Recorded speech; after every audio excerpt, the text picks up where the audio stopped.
남편이 세상을 떠난 날, 나는 약 5천억 원에 달하는 유산이나 내 이름으로 등기된 강남의 최고급 아파트 단지, 그리고 서울의 마천루 한 채에 대해 아무 말도 하지 않았다. 바로 그날 밤 며느리는 소리쳤다. 짐 싸세요. 늙은 거머리는 이 집에 살 수 없어요. 나는 대답했다. 알겠다. 그리고 나는 며느리의 세상을 무너뜨릴 어떤 일을 하기로 결심했다. 이야기를 시작하기 전에 좋아요와 구독 버튼을 누르는 것을 잊지 말아주세요. 제 이야기를 끝까지 따라와 주시고 제 이야기가 얼마나 멀리 퍼졌는지 알 수 있도록 어느 도시에서 보고 계신지 댓글로 남겨주세요. 제 이름은 박서연, 64살입니다. 저는 인생에서 가장 큰 고통은 38년을 함께한 남편을 잃는 것이라고 생각했습니다. 하지만 제가 틀렸더군요. 경기도 분당의 추모공원에서 남편 김진우 씨의 장례를 치른 지 12시간 만에 저는 더 날카로운 고통이 있다는 것을 알게 되었습니다. 스스로를 가족이라 부르던 사람들이 그들의 눈에 비친 제 가치가 얼마나 하찮은지를 적나라하게 보여주었을 때 말입니다. 고별 예배는 강남의 작은 교회에서 열렸습니다. 소박하고 경건하게 꼭 진우 씨가 원했던 방식대로였습니다. 나는 그가 항상 내 눈이 시원해 보인다고 말했던 짙은 남색 원피스를 입고 앞줄에 앉아 있었습니다. 마치 바람이 들이치지 못하게 문을 막는 사람처럼 울음을 참았습니다. 교인들은 충실한 아내였지라며 속삭였습니다. 병이 서서히 남편의 목소리를 앗아갈 때 몇 달 동안 불평 한마디 없이 간호했다고 그들은 절반도 알지 못했습니다. 의부사들 중 첫째이자 진우 씨의 장남인 김태준이 작별 인사를 전했습니다. 어릴 때부터 줄에 맞춰 쓰도록 배운 글씨처럼 단정한 말이었습니다. 둘째, 의붓딸 김세라는 시를 낭송했습니다. 목소리는 떨렸지만 그녀의 눈은 마치 비난할 대상을 찾는 듯 날카로웠습니다. 진우 씨의 전처 이수진 씨는 일어나 관을 바라보았습니다. 마치 오랫동안 묶어두었던 삶의 한 부분을 보는 듯했습니다. 그녀의 말은 달콤하고 짧았으며 누구의 심기도 건드리지 않았습니다. 나는 고개를 끄덕이고 악수를 하고 약국 대기표처럼 줄지어 이어지는 포옹과 조의의 말을 받았습니다. 예배가 끝난 후 사람들은 청담동에 있는 우리 집으로 향했습니다. 우리 집? 모두가 그렇게 불렀습니다. 마치 소유권이 대명사처럼 간단한 것인 양, 먼 친척들은 자개장과 벽에 걸린 그림들을 훑어보며 마치 전기 계량기 같은 눈빛으로 그 가치를 계산했습니다. 한쪽 구석에서는 세라의 남편이 진우 씨의 사무실 일에 대해 상세히 질문했습니다. 마치 회계 감사를 하는 것 같았습니다.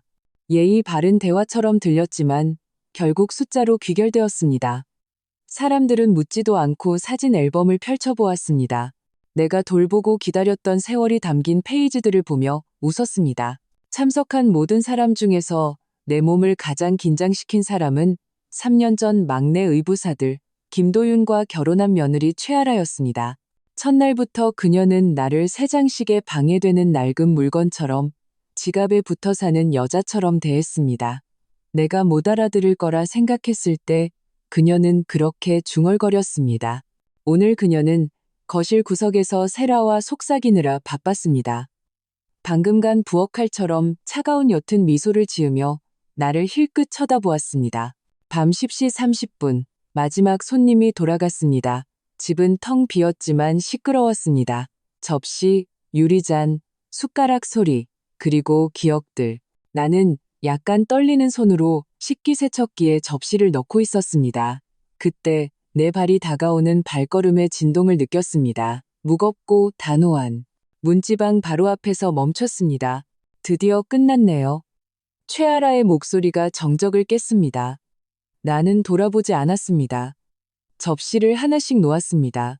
단순한 움직임을 홍수를 막는 도구로 삼으려 애썼습니다. 도와줘서 고맙다. 내가 나지막이 말했다. 진우 씨도 고마워할 거야. 됐어요, 어머니. 가련한 미망인 연기는 그만하세요. 그녀의 말투는 날카로웠다. 나는 몸을 돌렸다. 그녀는 팔짱을 낀 채 서 있었다. 검은 원피스는 여전히 단정했지만 상기된 얼굴은 더 이상 애도하는 사람의 얼굴이 아니었다. 그녀 뒤에는 도윤이가 어색하게 서서 눈을 피했다. 세라와 태주는 마치 결정을 내릴 준비가 된 작은 심판관들처럼 양옆에 자리를 잡았다. 미안하지만 내 목소리는 속삭임처럼 가늘었다. 현실적인 얘기를 좀 해야겠어요. 아라가 한 걸음 다가서며 말을 이었다. 이 집, 사업 자산들, 우리, 그러니까 저랑 도윤 씨, 태준 아주버님, 세라 형님이랑 이미 얘기했어요. 어머니께서 다른 살 곳을 알아보시는 게 최선이라고 생각해요. 부엌이 통째로 흔들리는 것 같았다. 다른 살 곳? 나는 내 귀가 나를 배신하지 않았는지 확인하려 되물었다. 이 집은 혼자 살기엔 너무 커요. 세라가 끼어들었다. 일부러 차분하게 만든 목소리였다. 관리비, 전기세, 세금, 정원, 현실적으로 생각해야죠. 그래서 나더러 나가라는 거니? 내가 물었다. 목소리는 의도보다 더 작게 나왔다. 아라가 미소 지었다. 공기를 더 차갑게 만드는 미소였다. 현실적으로요.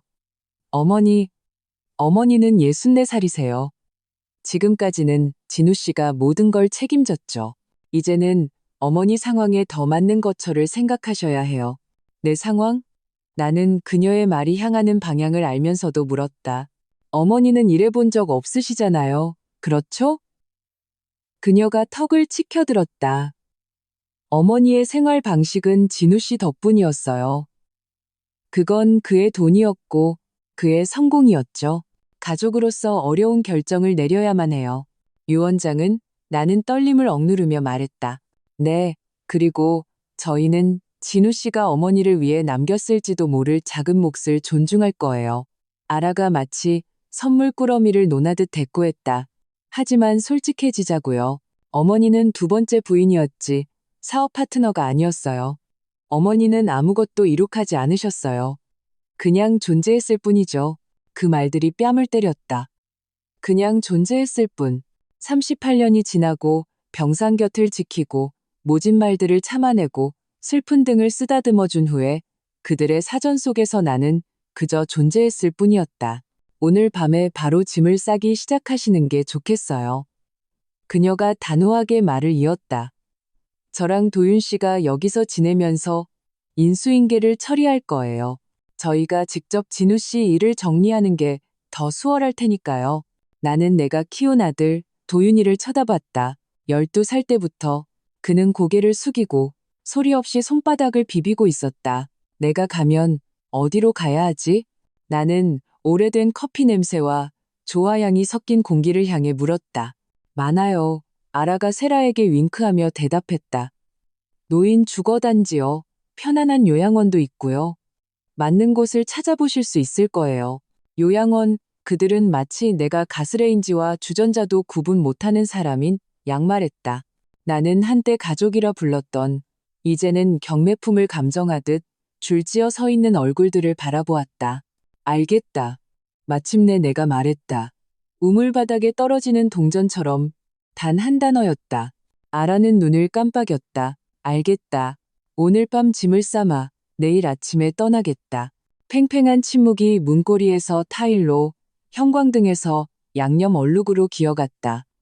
그들은 내가 폭발하고 울고 애원하기를 기다리는 것 같았다. 들려온 것은 식기세척기 선반에 닿는 접시의 부드러운 소리뿐이었다. 잘 됐네요. 아라가 약간 더듬거리며 말했다. 어른스러우시네요. 어머니. 나는 대답하지 않았다. 그들의 발소리가 멀어졌다. 그리고 거실에서 들려오는 희미한 소리, 안도의 한숨, 나누는 속삭임. 이건 누구한테 가지? 저건 누구 차지야? 나는 식기세척기 문을 닫고 버튼을 눌렀다. 부드러운 윙윙거리는 소리, 가슴속에서 차갑고 맑은 무언가가 첫 번째 돌을 놓았다. 그들은 오늘 자신들이 이겼다고 생각했다. 내가 낡은 옷가지와 추억만 챙겨 떠날 거라고 생각했다. 그들은 한 가지를 잊었다. 조용한 사람이 반드시 텅 빈 것은 아니라는 사실을. 나는 방으로 올라가 여행 가방 2개를 꺼냈다. 딱 2개. 원피스, 구두, 보석, 그림들. 그냥 두었다. 그들이 얻은 것이 그것 전부라고 생각하게 내버려뒀다. 이 미망인이 아무것도 없이 떠난다고 믿게 내버려뒀다. 나는 작은 가방을 준비했다. 신분증, 늘 특별한 서랍에 보관해두던 몇 가지 중요한 서류, 작은 수첩, 휴대폰, 그리고 충전기. 나머지는 마치 지난 계절처럼 옷장 안에 개어두었다. 자정이 가까워질 무렵 카카오 택시를 불렀다. 기사는 별말이 없었다. 서울의 거리는 마구름을 그친 사람의 숨결처럼 느려졌다. 나는 대로변의 소박한 비즈니스 호텔인 아람 호텔 앞에서 내려달라고 했다. 로비는 밝았고 카펫은 얇았으며 접수원은 피곤해 보이는 얼굴이었다. 나는 내 본명으로 등록했다. 아무도 신경 쓰지 않았다. 현금으로 하시겠어요? 손님? 직원이 물었다. 나는 고개를 끄덕이고 일주일치를 지불했다. 그는 미소도 호기심도 없이 객실 카드를 건넸다. 이 거대한 도시에서 나 같은 늙은 여자가 혼자 오는 것은 페인트 가장자리에 묻은 작은 얼룩에 불과했다. 305호는 아담했다. 침대에 작은 책상, 전기포트, 등받이가 약간 삐걱거리는 의자. 창문은 주차장을 향해 있었다. 차량 불빛이 어둠 속을 헤엄치는 작은 물고기들처럼 유리에 반사되었다. 나는 앉아서 가방을 구석에 놓고 신발을 벗고 이번에야 비로소 내 것 같은 긴 한숨을 내쉬었다. 나는 외우고 있는 번호로 누군가에게 전화를 걸었다. 안녕하십니까? 하윤성 변호사님. 저편의 목소리는 낮고 따뜻했다. 안녕하십니까, 박 여사님? 삼가 고인의 명복을 빕니다. 김진우 대표님은 좋은 분이셨습니다. 감사합니다. 내일 아침에 뵐 수 있을까요? 사무실 말고 조용한 곳에서요. 잠시 침묵이 흘렀다. 그리고 내가 수년간 알고 지낸 그 단호한 어조가 돌아왔다. 가족들이 문제를 일으켰군요. 약간요, 오해라고 할까요? 내가 대답했다. 우리의 오랜 계획대로 모든 것을 마무리하고 싶습니다. 알겠습니다. 10시에 여사님 계신 곳으로 가겠습니다. 주소를 보내주십시오. 나는 전화를 끊었다. 작은 수첩 옆 책상 위에 휴대폰을 놓았다. 에어컨 소리가 먼 빗소리처럼 스며들었다. 나는 조용히 눈을 감았다. 아까 부엌에 있던 얼굴들을 다시 떠올렸다. 턱을 치켜든 아라, 거의 하나로 붙을 뻔한 세라의 눈썹, 턱 근육이 굳어진 태준, 나를 감히 쳐다보지 못하던 도윤. 나는 내 자신의 차분한 목소리를 다시 들었다. 내일 아침에 떠나겠다. 그들은 그것을 항복의 신호로 생각했다. 하지만 그것은 첫걸음에 불과했다.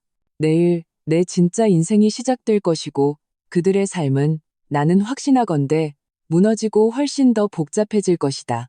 아람 호텔의 아침은 인스턴트 커피 냄새와 축축한 카펫 냄새가 뒤섞여 있었다. 나는 새벽부터 일어나 있었다. 등받이가 헐거운 삐걱거리는 의자에 앉아 숨을 고르며 마음을 다스렸다. 9시 50분 객실 전화가 울렸다. 접수원이 하윤성 변호사라는 손님이 왔다고 알렸다. 올려보내주세요. 나는 말했다. 나는 옷깃을 여미고 컵에 뜨거운 물을 붓고 잔 2개를 준비했다. 낯선 아침을 지배하는 느낌을 주는 작은 습관이었다. 하 변호사는 갈색 가죽 서류 가방을 들고 들어왔다. 법정에서 익히 보아온 얼굴 표정. 겉은 평온하지만 속은 날카로운. 우리는 한마디씩 조의를 표했다. 그뿐이었다. 그는 앉아서 서류 가방을 놓고는 애두르지 않고 나를 바라보았다. 얼마나 심각합니까? 그가 물었다. 나는 부엌에서의 밤, 차가운 말들, 현실적이라는 용어, 요양원 제안, 모처럼 밝힌 그냥 존재했을 뿐이라는 말, 그리고 가족회의처럼 진을 치던 그들의 모습을 이야기했다. 하 변호사는 끼어들지 않았다. 다만 내가 최아라의 이름을 중얼거렸을 때 턱이 천천히 굳어질 뿐이었다. 그들은 여사님의 실제 위치에 대해 알고 있습니까? 그가 마침내 물었다. 전혀요. 내가 대답했다. 우리 계획은 안전합니다. 처음부터 그 편이 나았어요. 하 변호사가 서류 가방을 열었다. 서류들은 다리 설계도처럼 세밀하게 정리되어 있었다. 위임장, 자산 목록, 소유구조 도표, 개인 및 법인 명의의 증서들. 여사님께서 원하신다면 초기 이전은 48시간 내에 완료될 수 있습니다. 그가 말했다. 전면적인 구조조정, 분리, 기록 봉인, 지정인 갱신은 2주 정도 걸립니다. 모든 것은 수년 전에 준비되었습니다. 법적으로 대부분의 자산은 10년 이상 여사님의 소유였습니다. 누군가 소송을 걸더라도 그들은 법 조항들 앞에서 숨이 막힐 겁니다.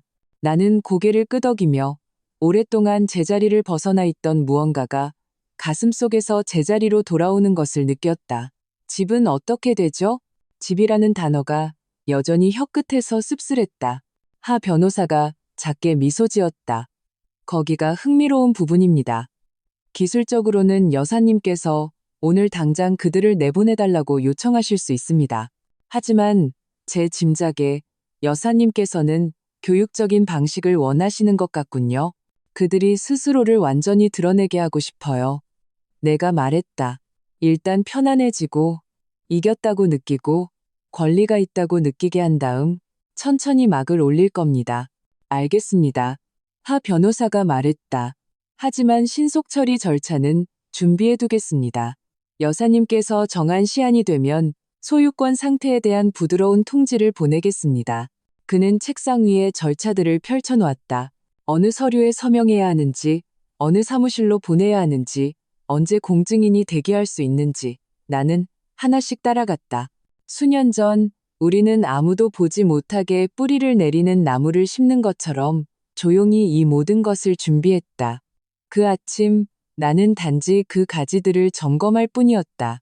끝났다. 하 변호사가 서류 가방을 닫았다. 여사님이 자랑스럽습니다. 그가 무미건조하게 말했다. 아첨이 아니었다. 우리의 숙제가 잘 끝났다는 인정에 가까웠다.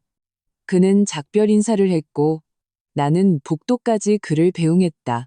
엘리베이터 문이 닫히자 나는 서랍에서 렌터카 열쇠를 꺼내 가방을 메고 이제는 하루 남은 일정에 비해 너무 작게 느껴지는 305호를 나섰다. 청담동은 여느 때처럼 막혔다. 나는 집 건너편에 주차했다. 예전에 이사 올 때 내가 심었던 플라타너스 나무 뒤로 흰색 탑차 2대가 번갈아 멈춰섰다. 인부들이 상자와 가구를 옮기고 있었다. 아라는 테라스에 서서 클립보드에 끼운 목록을 들고 진우 씨의 서재, 손님방, 창고를 가리켰다. 그녀의 시선은 프로젝트 감독관처럼 바쁘고 만족스러워 보였다. 그것은 잠시 머무는 사람의 움직임이 아니었다. 그녀는 자신의 삶을 통째로 옮겨오고 있었다. 내 휴대폰이 진동했다. 도윤이에게서 온 메시지였다. 어머니, 편한 곳 찾으셨길 바라요. 아라 씨가 아빠 서재를 정리하고 있어요. 사업 서류들이 좀 있는데 나중에 어머니께서 설명해 주셔야 할 것 같아요. 나는 화면을 보고 거의 웃을 뻔했다. 서재에 있는 사업 서류라는 것은 일정 수첩, 편지지, 그리고 서랍이 비어 보이지 않도록 일부러 넣어둔 자질구레한 서류들에 불과했다. 진짜 숨 쉬는 것들은 다른 곳에 있었다. 나는 5분 더 지켜보았다. 아라가 주침실 옷장에 옷을 넣는 것을 볼 만큼 충분한 시간이었다. 진우 씨와 내가 항상 함께 쓰던 옷장. 그리고 나는 시동을 걸었다. 차는 테헤란로 방향으로 향했다. 빌딩들이 사람들을 작게 만들었다. 내 목적지는 분명했다. 신한은행 프라이빗 뱅킹 센터, 유리로 된 조용한 공간. 장미래 팀장이 그녀의 사무실에서 나를 맞았다. 그녀는 심플한 블라우스를 입고 머리는 단정하게 쪽을 지었으며 공감과 전문성 사이에서 균형을 맞춘 미소를 띠고 있었다. 박서연 여사님, 삼가 조의를 표합니다. 그녀가 말했다. 무엇을 도와드릴까요? 계좌에 몇 가지 조정이 필요해서요. 내가 대답하며 하 변호사에게서 받은 서류 묶음을 건넸다. 이것이 최신 지정서와 이체 지시서입니다. 그녀는 빠르게 읽었다. 그녀의 눈동자가 움직이다가 몇몇 숫자에서 멈췄다. 여사님, 이 금액은. 그녀의 말이 흐려졌다. 그리고 다시 사무적인 어조로 돌아왔다. 알겠습니다. 언제부터 효력이 발생하길 원하십니까? 지금요. 그녀는 타자를 치고 후선 부서에 전화를 하고 추가 양식을 인쇄하고 몇 페이지에 내 서명을 요청했다. 그녀의 몸짓은 간호사가 수액을 놓는 것처럼 숙련되어 있었다. 그녀가 일하는 동안 내 생각은 집으로 날아갔다. 아마도 지금쯤 열리고 있을 내 옷장, 우리 스타일에 더 맞게 아라가 옮겼을지도 모르는 꽃병, 아마도 지금쯤 계산기를 두드리며 추측하고 있을 두 의붓자식들. 그들은 가족이 늘 이용하던 재무 상담사를 찾아가 쇼핑몰 카페에 앉아 비싼 커피를 주문하고 한 번도 만져본 적 없는 숫자로 미래를 계획할 것이다. 그리고 내 막내 의붓아들 도윤이는 가장 목소리가 큰 사람에게 고개를 끄덕일 것이다. 장 팀장이 마지막 장을 내밀었다. 이것은 접수증입니다. 초기 이체는 오늘자로 기록됩니다. 일부 계좌는 은행 간 처리 시간이 필요하지만 저희는 우선 처리될 겁니다. 여사님의 안전금고도요. 열어보실 것이 있으신가요? 거기로 가죠. 내가 말했다. 우리는 차가운 조명이 켜진 복도를 지나 아래층으로 내려갔다. 안전금고실 앞에서 직원이 카드와 서명을 요구했다. 내 금속 서랍이 끌려 나왔다. 안에는 낡은 종이와 실내의 냄새가 나는 서류들, 토지증서, 법인 설립 등기, 지정서, 그리고 반짝이는 것을 좋아하는 눈에는 지루해 보일 몇 장의 주식 증서가 있었다. 나는 하나씩 확인하며 오랜 습관대로 훑어보고 도장을 찾고 날짜를 기억하고 이름을 맞춰보았다. 모든 것이 제자리에 있었다. 작은 테이블 위에서 내 휴대폰이 울렸다. 최아라의 이름이 깜빡였다. 나는 멈출 때까지 울리게 내버려뒀다. 몇 초 후 음성 메시지가 들어왔다. 나는 듣기 버튼을 눌렀다. 박서연 여사님, 아버님 서재에서 몇 가지 혼란스러운 서류를 발견했어요. 맞지 않는 것들이 좀 있네요. 연락 주실 수 있나요? 설명해 주셔야 할 게 있어요. 그녀의 목소리는 더 이상 차갑지 않았다. 마치 자신에게 열리지 않는 문이 있다는 것을 막 깨달은 사람 같았다. 나는 그 메시지를 지웠다. 엄지손가락이 가벼웠다. 장 팀장은 예의 바르게 지켜볼 뿐 묻지 않았다. 그것이 내가 그녀를 신뢰하는 이유 중 하나였다. 그녀는 호기심 없는 전문가였다. 더 필요하신 것 있으세요, 여사님? 그녀가 물었다. 충분합니다. 나머지는 하 변호사님 사무실을 통해 진행될 겁니다. 호텔로 돌아오는 길에 이슬비가 내렸다. 유리를 두껍게 하고 경적 소리를 잠재웠다. 서울의 저녁은 늘 그렇듯 사람들은 그들을 느리게 만드는 교통체증 속에서 서둘렀다. 나는 주차를 하고 로비 옆 작은 가게에서 도시락을 사서 방으로 올라갔다. TV를 켜서 다른 사람들이 날씨와 자잘한 범죄 소식에 대해 이야기하는 것을 들었다. 머리를 중화시키는 배경소음. 그날 밤 나는 창가에서 식사를 했다. 약간 식은 밥, 너무 단 계란말이, 그럭저럭 괜찮은 김치. 나는 평범한 맛들이 내 몸을 땅에 묶어두게 내버려뒀다. 가끔 휴대폰이 켜졌다. 도윤이 번호 2번, 세라 번호 1번, 태준이가 보냈다가 지운 듯한 점 3개짜리 메시지. 나는 답장하지 않았다. 참는 것에 만족해서가 아니라 아직 때가 아니었기 때문이다. 어떤 전쟁은 고함으로 이기는 것이 아니라 언제 침묵할지를 선택함으로써 이기는 법이다. 나는 구석에 있는 여행 가방을 바라보았다. 내용물을 일부러 제한한 2개의 커다란 천상자. 아라의 말이 떠올랐다. 어머니는 일해본 적 없으시잖아요. 나는 그 말을 마음속으로 곱씹었다. 그들의 머릿속에서 일이란 아침 출근, 야근, 월급이었다. 나에게 일이란 아무도 보지 않는 뿌리를 가꾸고 아무도 예상치 못한 기회를 평가하고 이웃의 눈에는 작게 보여야 할 곳에서는 크게 성장할 수 있도록 용기를 내는 것이었다. 나는 내 뒤에서 교차해온 네트워크를 생각했다. 하 변호사, 장 팀장, 전화 한 통이면 준비되는 공증인, 긴 회 없이 기술자를 움직일 수 있는 자산 관리자. 가족 사진에는 결코 등장하지 않지만 필요할 때 항상 있었던 사람들. 그 모든 것 위에 시간이 있었다. 가장 조용하고 가장 충실한 자본. 내가 수년간 가꾸어온 내일 나는 2단계를 시작할 것이다. 오늘 밤 나는 내 몸이 쉬게 둘 것이다. TV는 여전히 중얼거리고 있었다. 에어컨 소리, 나는 주등을 껐다. 책상 램프만이 크림색 벽에 따뜻한 빛을 비추고 있었다. 그 불빛 아래 나는 작은 수첩에 한 문장을 썼다. 내일 막을 절반만 연다. 그리고 책을 닫고 휴대폰을 치웠다. 그리고 남편의 장례식 이후 처음으로 나는 깊이 잠들었다. 다음 사흘 동안 내 휴대폰은 움직이는 사무실이 되었다. 아침 일찍 나는 아람 호텔의 작은 컴퓨터실로 내려갔다. 컴퓨터 2대가 나란히 있었고 가끔 막히는 프린터가 있었다.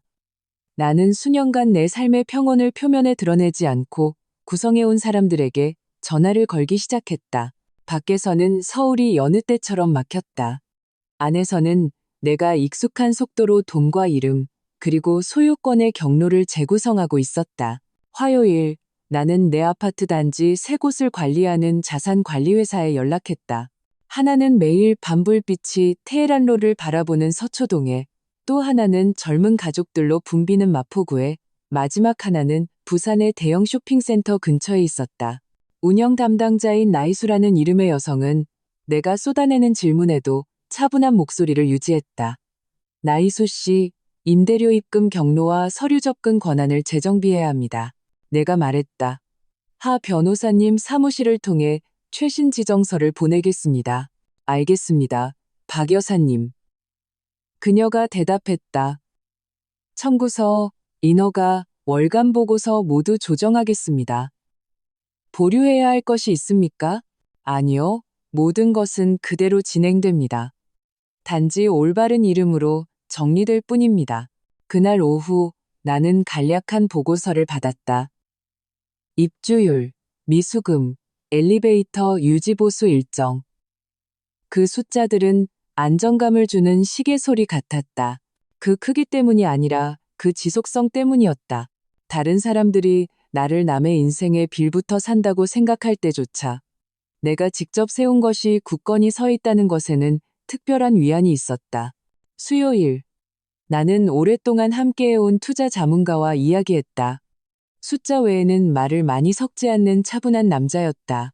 우리는 포트폴리오의 일부를 소비재 주식에서 중기국채로 옮기는 것에 대해 논의했다. 두려워서가 아니라 만일의 경우에 대비해 더 준비된 유동성을 원했기 때문이다. 그는 왜냐고 묻지 않았다. 그는 내 움직이는 스타일을 알았다. 신중하고 거의 지루할 정도지만 항상 마무리 짓는. 목요일, 나는 성수동의 내 빌딩 리노베이션을 맡은 건축가 팀과 이 시간 동안 화상회의를 했다. 15년 전 나는 페인트가 벗겨지고 벽에 금이 간 낡은 창고 건물을 샀다. 많은 사람들이 나를 무모하다고 생각했다. 오래된 동네 창고가 무슨 소용이야? 라고 물었다. 나는 긴 복도와 큰 창문, 그리고 살릴 수 있는 나무 바닥을 보았다. 오늘 그 건물은 창의적인 작업을 하는 사람들을 위한 로프트, 주거 공간과 작은 스튜디오로 거의 완공되었다. 마지막 감정가는 몇몇 사람들이 들으면 입을 다물게 할 만한 숫자에 도달했다. 하지만 그 숫자가 왕관은 아니었다. 나를 자랑스럽게 만든 것은 한때 버려졌던 건물에 다시 숨결이 불어넣어졌다는 사실이었다. 목요일 오후 내 전화가 다시 울렸다. 하 변호사 번호였다. 그들이 변호사를 고용했습니다. 그가 서두 없이 말했다. 당연하죠. 내가 미소를 참으며 대답했다. 정상훈이라는 이름의 변호사입니다. 꽤 바쁜 로펌 소속이고요. 저에게 연락해서 모든 것이 제대로 처리되고 있는지 확인하고 싶다고 하더군요. 하 변호사는 그들이 불안하다는 것을 의미하는 외교적인 어조를 흉내냈다. 무엇을 원하죠? 공식적인 유언장 낭독입니다. 모든 당사자가 참석해야 하고요. 월요일 오후 2시 그들 사무실에서요. 나는 잠시 멈춰 펜을 쥐고 있는 내 손가락을 보았다. 좋아요. 내가 말했다. 가겠습니다. 여사님께서 그 방에 들어서는 순간 그들의 퇴로는 사라집니다. 준비됐어요. 이 단계를 15년 동안 준비했어요. 내가 대답했다. 준비 이상으로요. 전화가 끊겼다. 나는 수첩을 닫고 주차장 위로 내 얼굴을 비추는 창유리를 응시했다. 숨길 수 없는 피로의 선들이 있었다. 하지만 그 너머에는 오래된 호수처럼 고요한 무언가가 있었다. 나는 작은 옷장을 열고 검은 가방을 꺼내 머릿속으로 짧은 목록을 만들었다. 옷, 구두, 보석. 그리고 누군가 나를 깎아내리려 할 때조차 내가 누구인지를 상기시켜줄 한두 가지 물건. 토요일, 나는 혼자 외출했다. 가장 붐비는 쇼핑센터가 아니라 겉으로는 눈에 띄지 않는 부티크로 향했다. 나는 짙은 남색 정장을 골랐다. 원피스가 아니라 어깨와 등선을 강조하며 단정하게 떨어지는 재킷과 스커트였다. 보석함에는 어머니의 유품인 진주 목걸이를 넣었다. 소리치지 않는 광채지만 아는 사람은 잠시 멈추게 만드는 작은 서랍에서는 진우 씨가 결혼 10주년 기념일에 선물한 시계를 꺼냈다. 이것이 월요일 회의실에 가지고 들어갈 3가지 물건이다. 과시하기 위함이 아니라 명예가 이렇게 조용한 형태일 수 있다는 것을 스스로에게 상기시키기 위함이었다. 일요일 밤, 나는 다른 호텔로 하룻밤 옮기기로 결정했다. 더 푹신한 침대가 필요해서가 아니라 그동안 숨겨왔던 내 자신과 다시 인사하고 싶었기 때문이다. 나는 잠실의 한 고급 호텔 고층 객실을 예약했다. 창문에서는 도시가 꺼지지 않는 불빛 속에서 자신을 비추고 있었다. 나는 저녁 식사를 룸서비스로 주문했다. 새우, 버터 소스, 그리고 뜨거운 차. 하 변호사가 보내온 서류들을 펼쳐놓고 서명, 날짜, 첨부 파일을 다시 한번 확인하는 동안 쟁반은 그대로 두었다. 느슨한 것도 미결된 것도 없었다. 월요일 아침은 잿빛 하늘과 함께 찾아왔다. 이슬비가 아스팔트를 유리처럼 보이게 했다. 나는 천천히 옷을 입고 머리를 정돈하고 창백한 입술에 약간의 색을 입혔다. 과하지 않게. 그럴 필요가 없었다. 나는 일찍 출발했다. 누구를 겁주려는 의도보다는 교통체증을 피하려는 내 습관 때문이었다. 정상훈 변호사 사무실은 고층 오피스 빌딩 10몇 층에 있었다. 접수원은 사이즈가 반치수 큰 블레이저를 입은 젊은 여성이었다. 약속이 있습니다. 나는 내 이름을 말하며 말했다. 그녀는 타자를 쳤다. 그녀의 눈이 화면과 내 얼굴 사이를 오르내렸다. 잠시 평가하는 듯한 눈빛. 중년 여성, 옷은 소박하지만 단정하고 혼자 왔다. 유언장 낭독 때문에 오셨군요, 여사님. 그녀가 물었다. 네, 잠시 기다리시면 불러드리겠습니다. 열고 형식적인 미소. 나는 번쩍이는 가죽 의자에 앉아 가방을 무릎 위에 놓고 그렇게 고급스러운 공간에는 너무 시끄러운 초침 소리를 내는 벽시계를 바라보았다. 복도에서 목소리들이 들려왔다. 최아라의 높은 톤은 억눌려 있어도 알아보기 어렵지 않았다. 저 여자가 왜 와요? 주 상속인도 아니잖아요. 그녀의 목소리가 날카로워졌다. 그리고 형식적인 남성의 목소리가 들렸다. 아마도 정상훈 변호사일 것이다. 법적으로 언급된 모든 당사자는 참석해야 합니다. 아무 기여도 안 했잖아요. 아빠가 다 먹여 살렸는데. 김태준의 목소리가 차갑고 단조롭게 이어졌다. 나는 고개를 숙여 숨을 골랐다. 접수원이 불안한 듯 힐끗 쳐다봤다. 아마 내가 화를 내며 꽃병이라도 던질까봐 겁이 났을 것이다. 나는 제공된 물컵을 들어 천천히 마셨다. 지금은 아무 대답도 할 필요가 없다. 그들의 말은 나중에 스스로에게 돌아올 것이다. 오후 2시 엘리베이터 문이 열리고 하 변호사가 나왔다. 그의 얼굴은 평소처럼 차분하고 계산되어 있었다. 우리는 고갯짓을 교환했다. 그뿐이었다. 그의 뒤에는 검은 블레이저에 날카로운 눈빛을 한 키 큰 여성이 당당하게 걸어왔다. 그녀의 머리는 소박하게 쪽을 지었고 걸음걸이는 확신에 차 있었다. 하 변호사가 내 앞에 멈춰섰다. 박서연 여사님, 그가 전문적인 어조로 말했다. 이분은 강지연 변호사님이십니다. 오늘 오후 여사님을 대리하실 겁니다. 강 변호사가 손을 내밀었다. 악수는 따뜻했다. 만나서 반갑습니다. 여사님, 서류는 검토했습니다. 와주셔서 감사합니다. 내가 대답했다. 우리가 다시 앉기도 전에 이마에 땀이 맺힌 땅딸막한 남자가 서둘러 나타났다. 손에는 두꺼운 서류철이 들려 있었다. 제가 정상훈입니다. 그가 작은 손수건으로 이마를 닦으며 말했다. 모든 분이 오신 것 같군요. 회의실로 가시죠. 회의실은 8명에게는 너무 컸다. 긴 나무 테이블과 도시의 좌우를 내다보는 창문이 있었다. 최아라는 마치 의식을 주재하듯 끝자리에 앉아 있었다. 그녀의 양옆에는 태준과 세라가, 그리고 도윤이는 그림자처럼 반걸음 뒤에 서 있었다. 나는 그들과 정면으로 마주보는 자리를 잡았다. 하 변호사는 내 오른쪽에, 강 변호사는 왼쪽에 앉았다. 우리는 목소리로 싸우러 온 것이 아니었다. 우리는 스스로 말하는 서류를 가지고 왔다. 정상훈 변호사가 서류를 펴고 목청을 가다듬었다. 그의 안경이 약간 흘러내렸다. 자, 시작하겠습니다. 그가 말했다. 나는 최아라의 입가에 스치는 미세한 움직임을 포착했다. 확신과 불안이 섞인. 나는 손가락을 깍지 끼고 시선을 앞에 서류에 고정했다. 내가 오랫동안 기다려온 첫 순간이 마침내 바닥을 밟았다. 정상훈 변호사는 안경을 고쳐 쓰고 읽기 시작했다. 서두의 문장들은 외운 기도문처럼 들렸다. 정신이 온전한 상태에서 등등.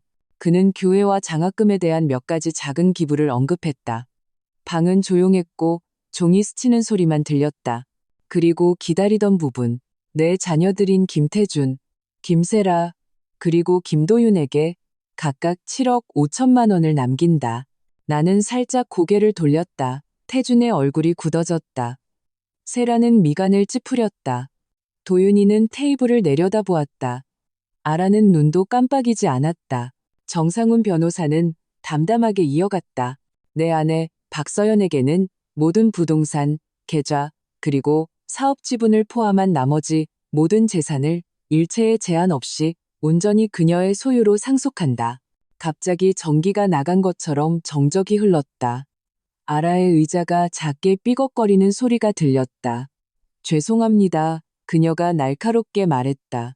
마지막 부분을 다시 한번 읽어주시겠어요? 정상훈 변호사가 다시 읽었다. 세라가 끼어들었다. 목소리가 높아졌다.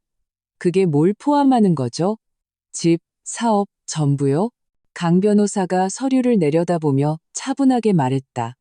문서에 따르면 박서연 여사님께서는 특별히 언급되지 않은 다른 모든 자산을 받으십니다. 부동산, 계좌, 사업 지분, 그리고 동산입니다. 말도 안 돼. 태준이 끊었다. 아버지가 우리에게 겨우 그만큼만 남기셨을 리가 없어. 하 변호사가 몸을 앞으로 숙였다. 그의 목소리는 여전히 부드러웠다. 이것은 합법적입니다. 김태준 씨, 고인께서 명확하게 작성하셨습니다. 자격이 없어요. 아라가 폭발했다. 이 여자는 아무 기여도 안 했어요. 그냥 아빠 돈 빨아먹으면서 빌부터 살았다고요. 그녀의 말들이 시큼한 냄새처럼 떠다녔다. 나는 천천히 일어섰다. 내 말이 맞다. 아라야. 내가 차분하게 말했다. 나는 진우 씨의 사업 성공에 기여하지 않았어. 지역 사회에서의 그의 명성, 그의 컨설팅, 그건 전부 그의 것이었지. 나는 거기에 관여하지 않았어. 혼란이 그들의 얼굴에 번져갔다. 이것은 그들이 예상했던 반응이 아니었다. 하지만 너희들이 잘못 알고 있는 게 두 가지 있다. 내가 말을 이었다. 첫째, 너희들이 아빠 재산이라고 부르는 것이 무엇인가? 둘째, 내가 누구인가? 강 변호사는 이미 가방을 열고 있었다. 하 변호사는 마치 초를 세듯 시계를 힐끗 보았다. 무슨 말씀이세요? 어머니? 도윤이가 마침내 목소리를 냈다. 쉬어 있었다.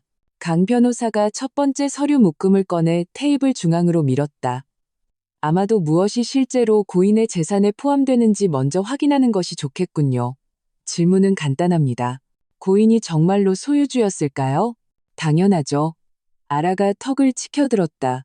집, 사업, 전부 그분 명이었어요. 강 변호사가 서류를 가볍게 두드렸다. 이것은 청담동 주택의 등기부 등본입니다. 소유주가 누구인지 한번 보시죠.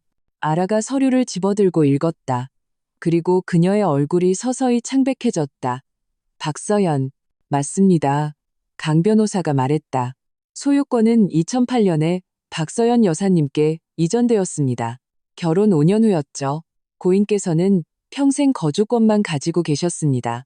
그분이 돌아가시면서 그 권리는 소멸했고 완전한 소유권은 여사님께 남아 있습니다. 세라가 종이를 낚아챘다. 그녀의 눈이 탐욕스럽게 훑었다. 이건 분명 잘못된 거야. 아빠는 결혼 전에 그 집을 사셨어.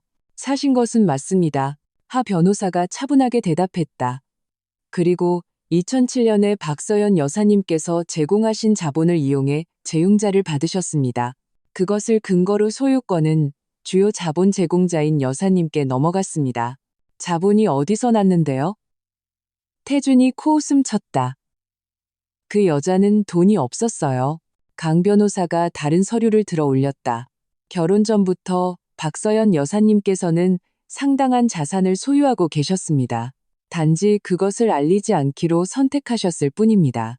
그건 그분의 권리입니다. 나는 그 아이들을 마주 보았다. 내 첫 남편은 1995년에 세상을 떠났다. 내가 나지막이 말했다. 그는 보험금, 투자금, 그리고 내가 나중에 굴린 몇몇 부동산을 남겼어. 너희 아빠를 만났을 때 나는 이미 경제적으로 독립한 상태였다. 도윤이가 나를 보았다. 그의 목소리는 작았다. 하지만 어머니는 일하신 적이 없잖아요. 일이라는 게 항상 아침 9시에 출근해서 5시에 퇴근하는 것만을 의미하지는 않아. 내가 대답했다. 나는 관리하고, 사고, 팔고, 수리하고 기다렸지. 조용했지만 그것도 일이야. 강 변호사가 두꺼운 서류철을 꺼냈다. 이것은 1996년 설립된 서연 자산투자 주식회사의 법인 등기부 등본입니다. 단독 소유주는 박서연. 이 회사는 3개 도시에 17개의 부동산을 소유하고 있으며 아파트 단지 3곳, 서울에 2곳, 부산에 1곳, 판교에 오피스 빌딩 2채, 그리고 최근 약 300억 원으로 평가된 성수동의 유산 건물 1채를 보유하고 있습니다. 그 숫자가 고요한 호수의 돌처럼 떨어졌다. 세라가 의자 등받이를 붙잡았다. 300억. 그것은 단 하나의 부동산일 뿐입니다. 하 변호사가 차를 권하듯 가볍게 덧붙였다. 아직 전체 목록이 남아 있습니다. 강 변호사는 마치 도박판에서 카드를 뿌리듯 한 장 한 장 추가했다. 포트폴리오 요약, 계좌 내역, 세금 납부 증명서, 임대 증빙, 박서연 여사님의 통제하에 있는 자산의 총 순자산 가치는 약 5,000억 원으로 추정됩니다. 이는 소규모 사업과 동산 형태로 약 50억 원 정도로 추정되는 고인의 개인 재산을 제외한 금액입니다. 거짓말. 아라가 속삭였지만 그 말 뒤에는 힘이 없었다. 어떻게 그럴 수가? 어느 부분이 거짓말 같으냐? 내가 부드럽게 물었다. 내가 너희 아빠를 만나기 전부터 독립적이었다는 것? 아니면 너희들이 일주일 동안 내 집에서 살았다는 것? 만약 그렇다면 태준이 마지막 논리를 쥐어짰다. 왜 아버지는 한 번도 말씀하지 않으셨죠? 내가 원했기 때문이다. 내가 대답했다. 진우 씨는 자존심이 있는 사람이었어. 그는 가장으로서 보이는 것을 원했지. 나는 그를 그렇게 놔두었다. 그는 앞에 섰고 나는 뒤에 있었다. 우리 둘 다 편안했다. 도윤이가 침을 삼켰다. 그럼 저희가 어머니께 이사가라고 했을 때 너희들은 사실상 집주인을 내쫓고 있었던 거지. 내가 말했다. 강 변호사가 다른 서류를 밀었다. 이 서류는 고인의 컨설팅 사업 수입 요약입니다. 연간 약 6억 원 선에서 안정적이었습니다. 존경할 만하지만 청담동 저택의 생활 방식, 재산세, 보험, 관리비를 감당할 수준은 아닙니다. 그 비용은 여사님의 계좌에서 충당되었습니다. 그럼 그동안 누가, 세라가 말을 잇지 못했다. 내가 대답했다. 전기세도 내가, 세금도 내가, 정원과 보안 비용도 내가. 진우 씨는 우리 가정에서 흔히 하듯 식료품과 일상용품을 샀다. 아라가 의자 팔걸이를 잡은 손이 떨렸다. 당신은 우리가 믿게 내버려뒀어. 나는 너희들이 스스로를 보여주게 내버려뒀다. 내가 끊었다. 나는 너에게 부엌에서 나를 거머리라고 부르라고 시키지 않았어. 장례식 날밤에 나더러 이사 가라고 시키지도 않았지. 너희들은 스스로 말과 행동을 선택했다. 정상훈 변호사가 발 디딜 곳을 찾으려는 듯 불안해 보였다. 아마도 자산의 성격에 대한 오해가 있었던 것 같습니다. 없습니다. 하 변호사가 부드럽게 끊었다. 모든 것이 문서화되어 있습니다. 세금은 납부되었고 지정은 명확합니다. 여사님께서 의붓자식들에게 자신의 재산을 공개할 법적 의무는 없습니다.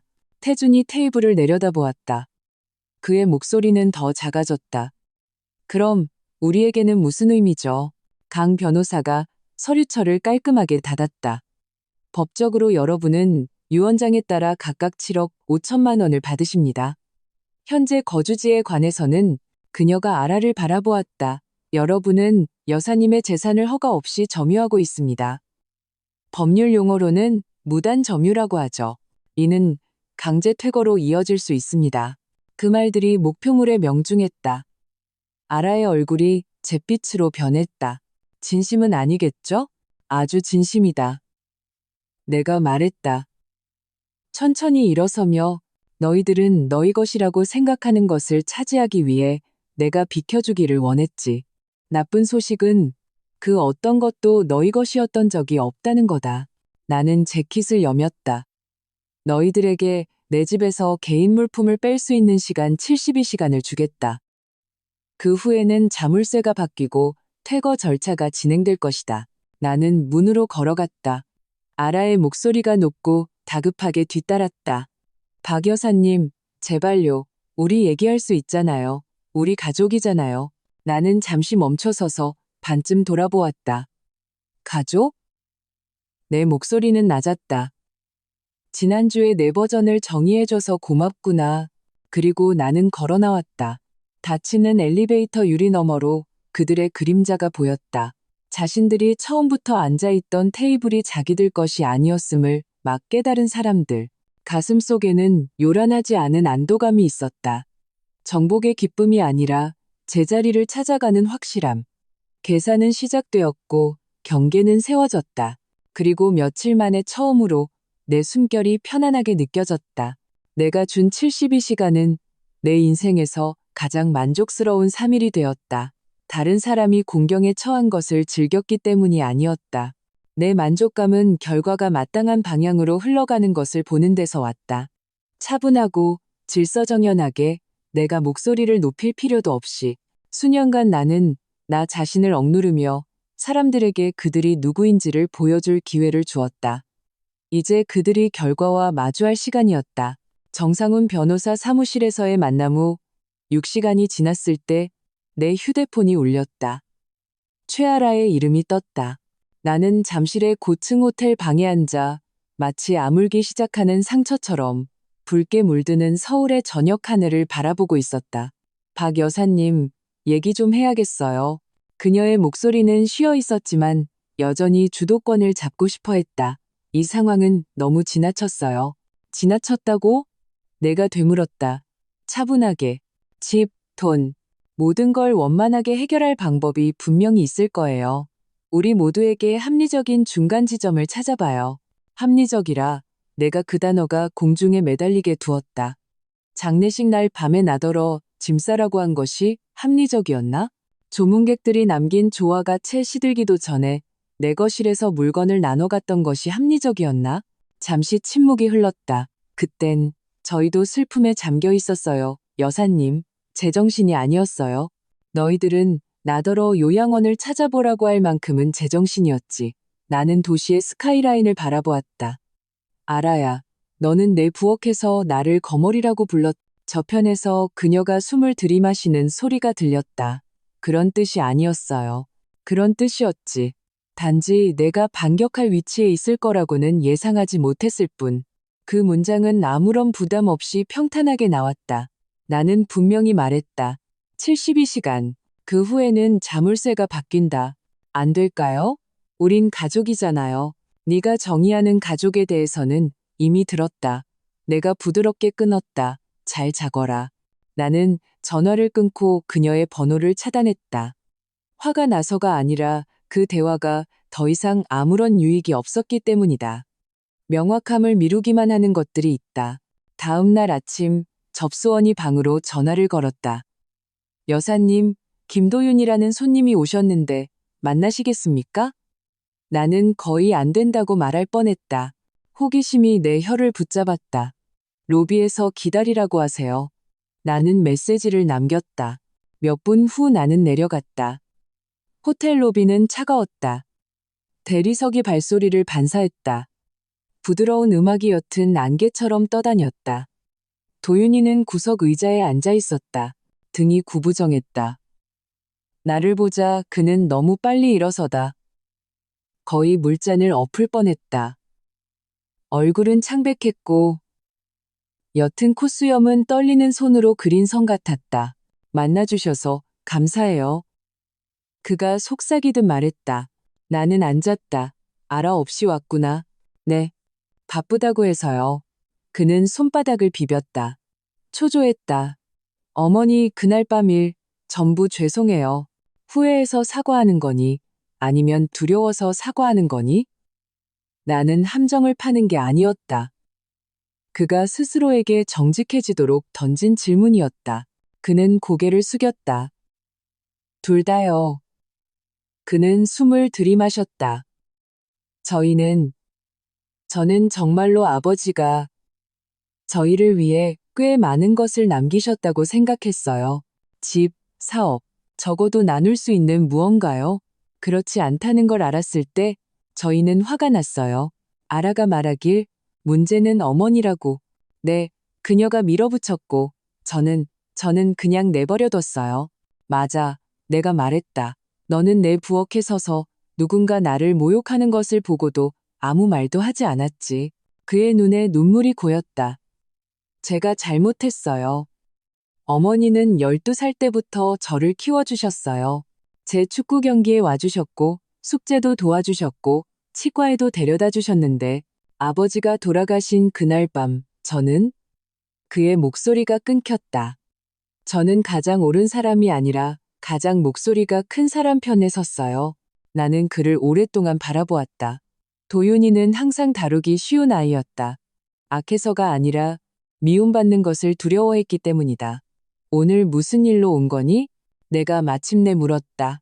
관용을 구하거나 적어도 설명을 듣기 위해서요. 그는 우리 사이의 작은 테이블을 바라보았다. 만약 저희가 그 집에서 나가야 한다면 나갈게요. 하지만 아라는 엄청나게 화를 낼 거예요. 화가 난다고 해서 책임을 피할 이유는 되지 않아. 내가 대답했다. 너희들에게는 내일 오후까지 시간이 있다. 그 후에는 열쇠 수리공이 올 거야. 그는 성적표를 받아든 아이처럼 작게 고개를 끄덕였다. 저희는 갈 곳이 딱히 없어요. 저는 친구 아파트에 잠시 머물 수 있을 거예요. 너는 성인이다, 도윤아. 너는 찾고, 빌리고, 계약서에 서명할 수 있어. 지금까지 너희들은 가족 돈으로 사는데 익숙해져 있었지. 사실 그 돈을 감당한 건 너희 가족이 아니었는데도 말이야. 나는 등을 기댔다. 이제 너희들이 스스로 번 돈으로 사는 법을 배울 시간이다. 어머니, 저를 미워하지는 않으시는 거죠? 미워할 필요가 없다. 내가 말했다. 미움은 마음의 자리를 차지하거든.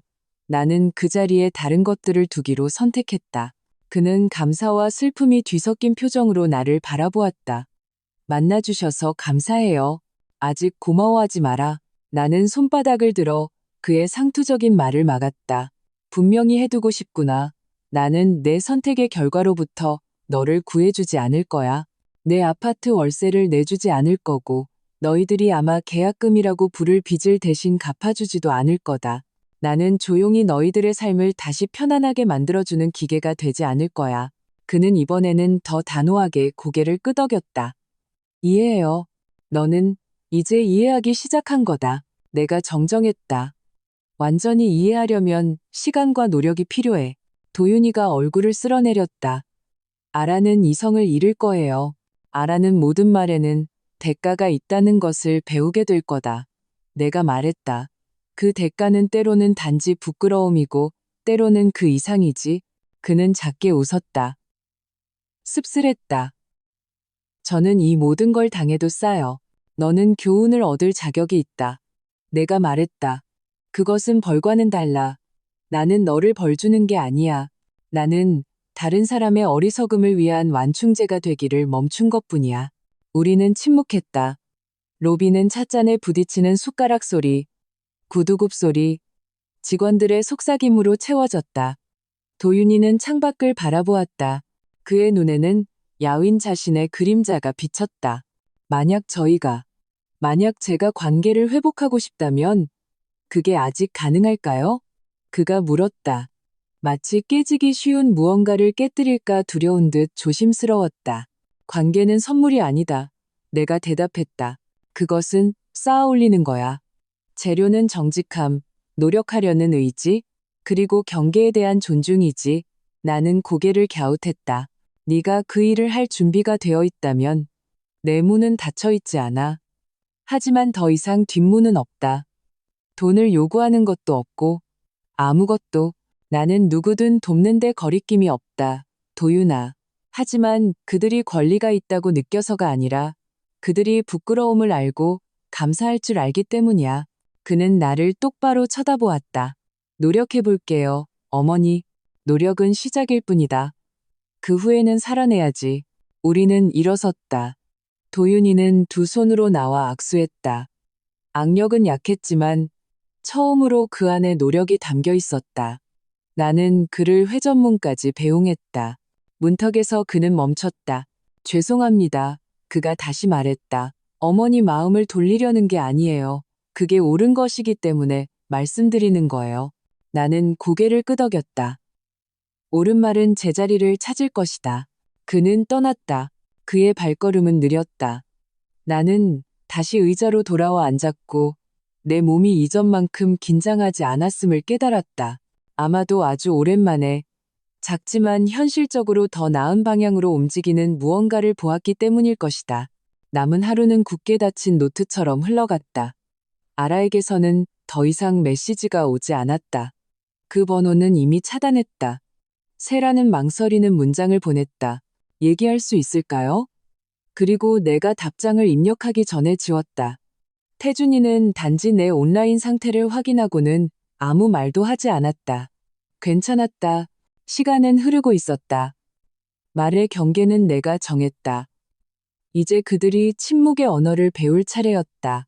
저녁 무렵 나는 하 변호사에게 전화를 걸었다. 내일 오후 5시 내가 말했다. 열쇠 수리공 준비됐나요? 준비해 두었습니다. 안심 열쇠에 박 기사님이 조수 2명과 함께 오실 겁니다. 부드러운 퇴거 통지도 정오에 발송될 준비가 되어 있습니다. 감사합니다. 도윤 씨 소식은요? 하 변호사가 내 마음을 읽은 듯 물었다. 왔었어요. 사과하더군요. 알다시피 저는 감상적이지 않지만 돌멩이도 아니니까요. 알고 있습니다. 하 변호사가 말했다. 그렇기 때문에 이 모든 것이 깔끔하게 정리된 겁니다. 나는 전화를 끊었다. 창밖으로 도시가 옷을 갈아입고 있었다. 사무실 불빛이 꺼지고 집집마다 불이 켜졌다. 나는 서서 바라보며 가슴속에 한 가지 단순한 것이 자라나게 두었다.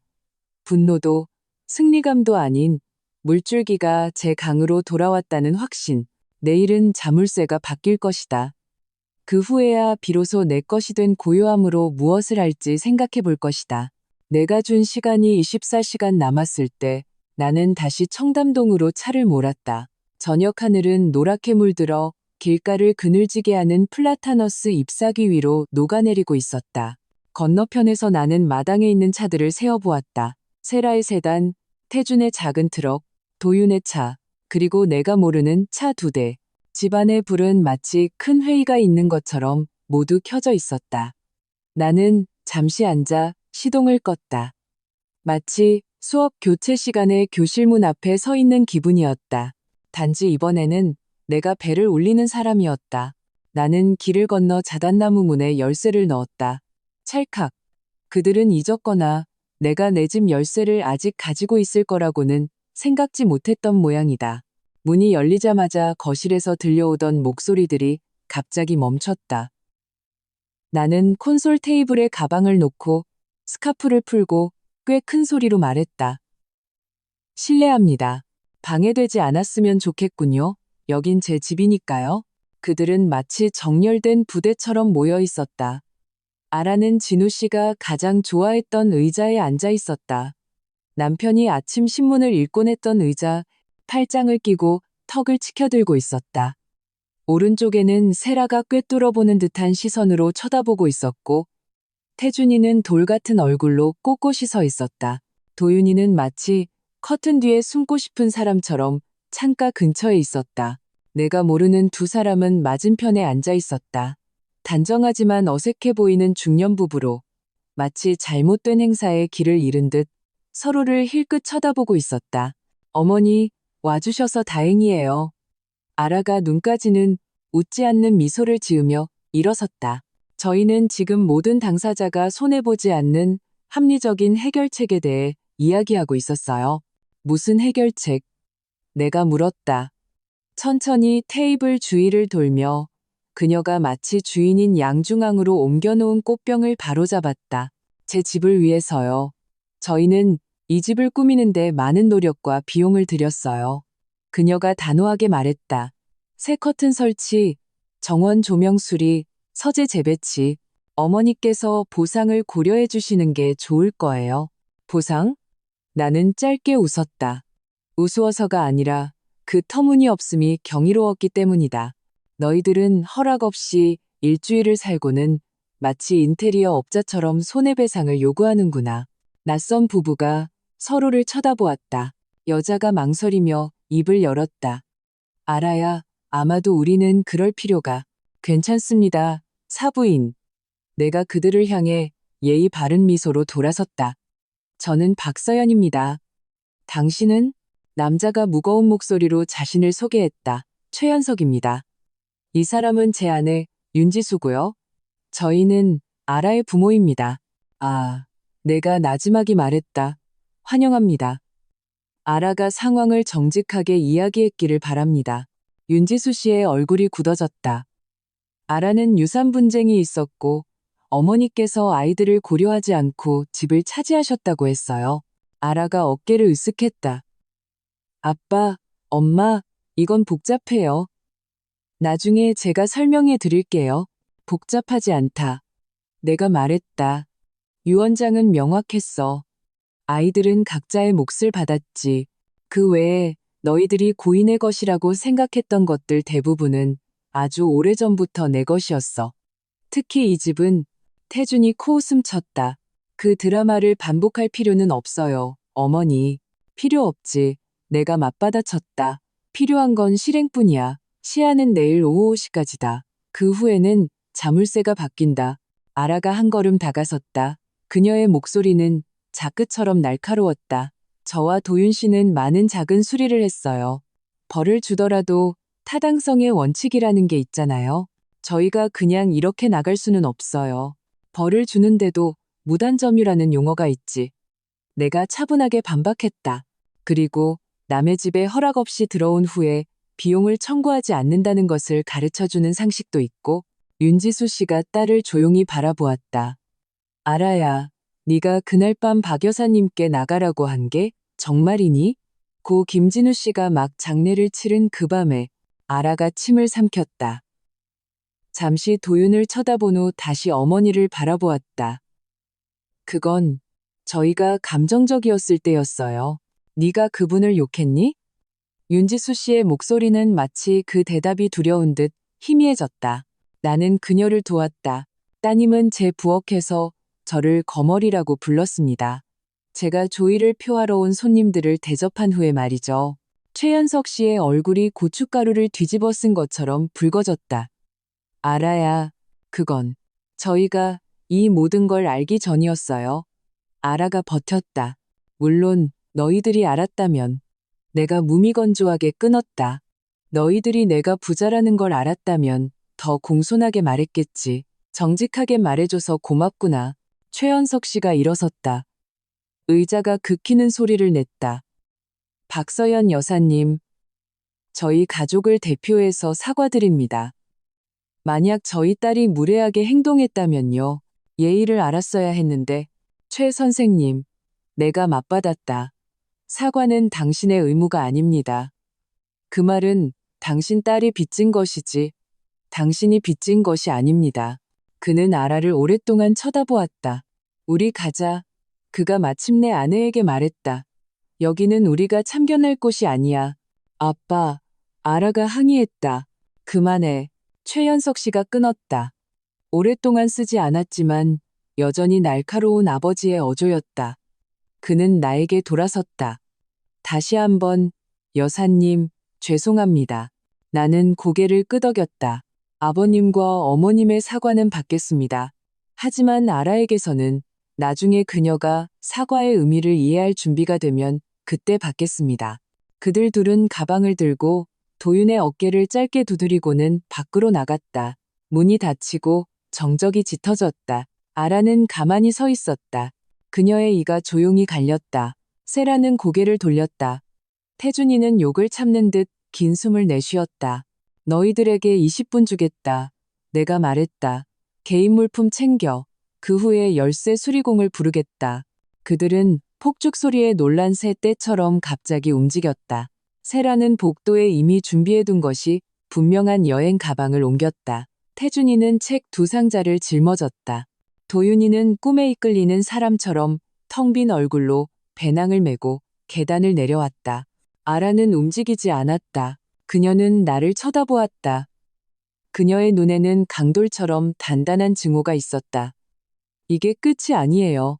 그녀가 나지막이 말했다. 끝났다. 나도 똑같이 나지막하게 대답했다.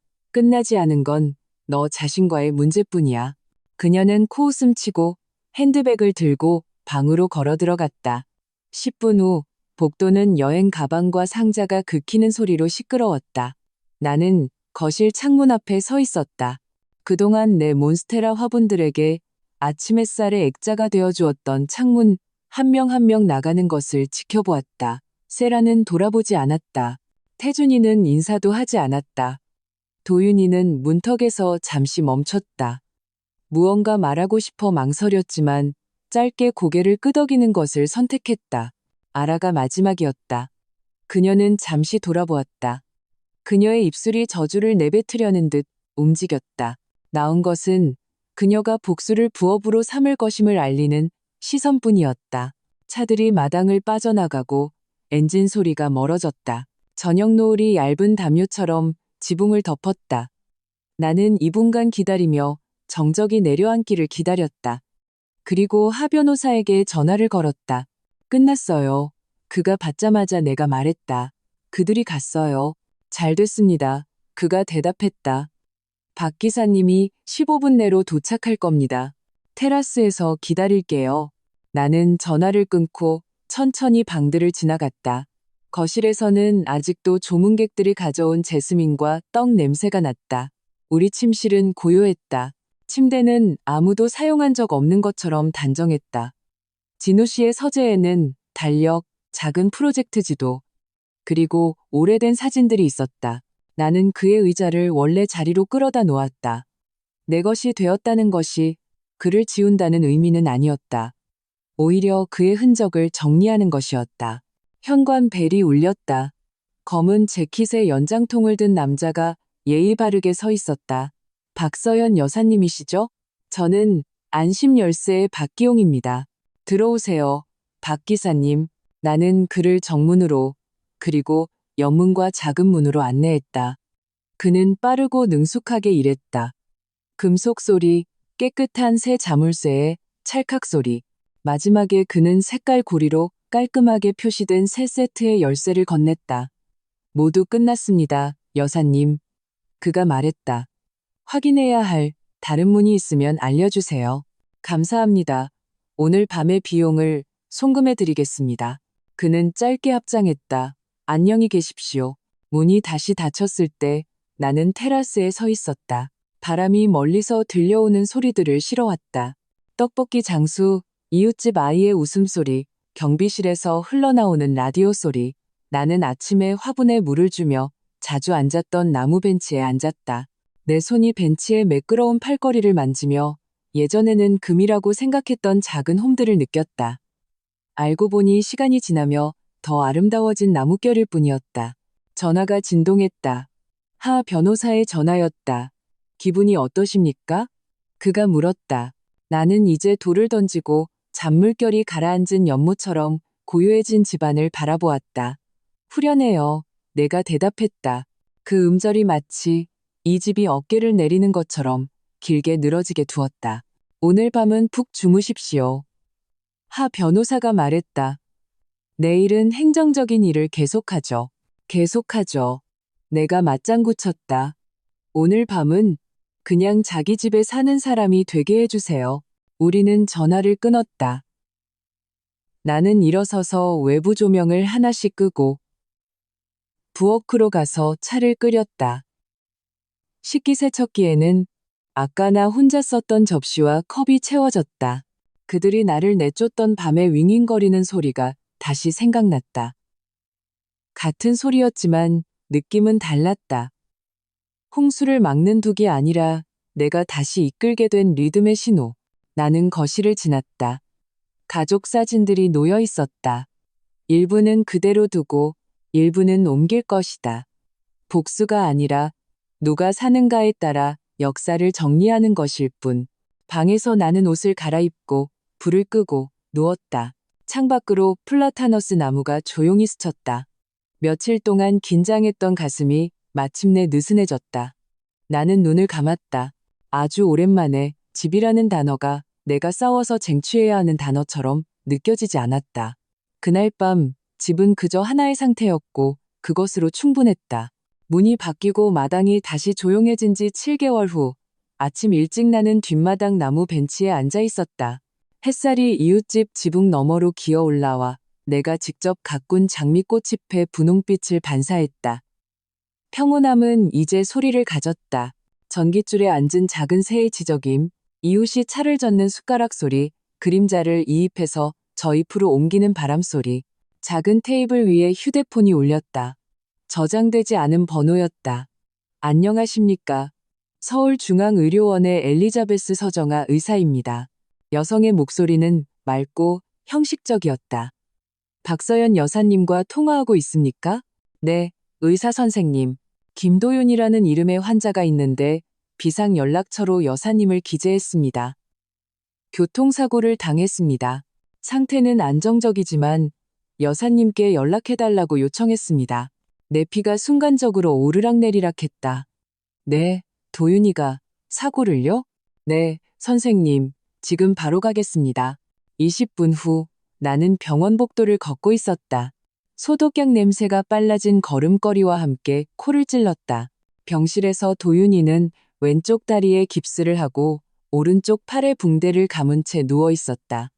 얼굴은 창백했지만 나를 보자마자 눈에 생기가 돌았다. 어머니, 와주셨네요. 그가 마치 꿈이 사라질까 두려운 사람처럼 말했다.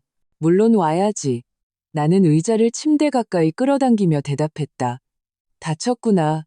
도윤아, 무슨 일이 있었니? 졸음운전하다가 나무를 박았어요. 다른 사람은 안 다쳤고요.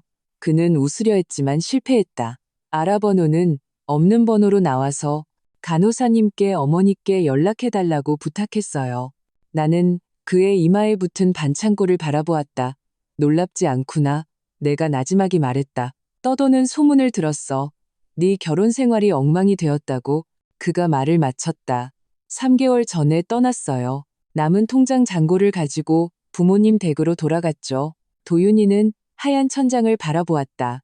그녀는 저와 결혼한 게 아니라 생활 방식과 결혼했던 거예요.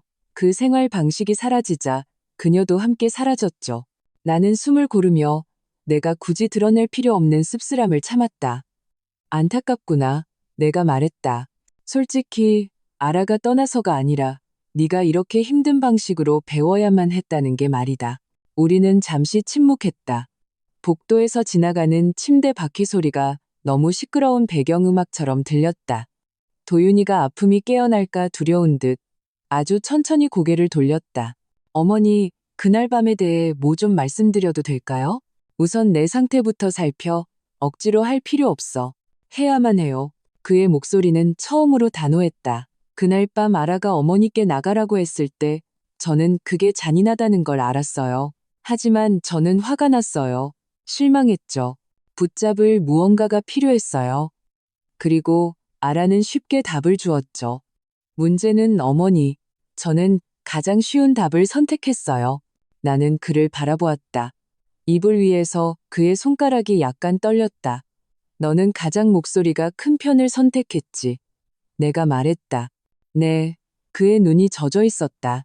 저를 치과에 데려가 주시고, 열이 날 때 밤새 간호해 주시고, 제가 축구할 때 관중석에 앉아 계시고, 텅 빈 주차장에서 운전을 가르쳐 주신 분이 어머니셨는데, 아버지가 돌아가신 그날 밤, 저는 어머니의 부엌에 서서 제 아내가 어머니를 부적절한 이름으로 부르게 내버려뒀어요.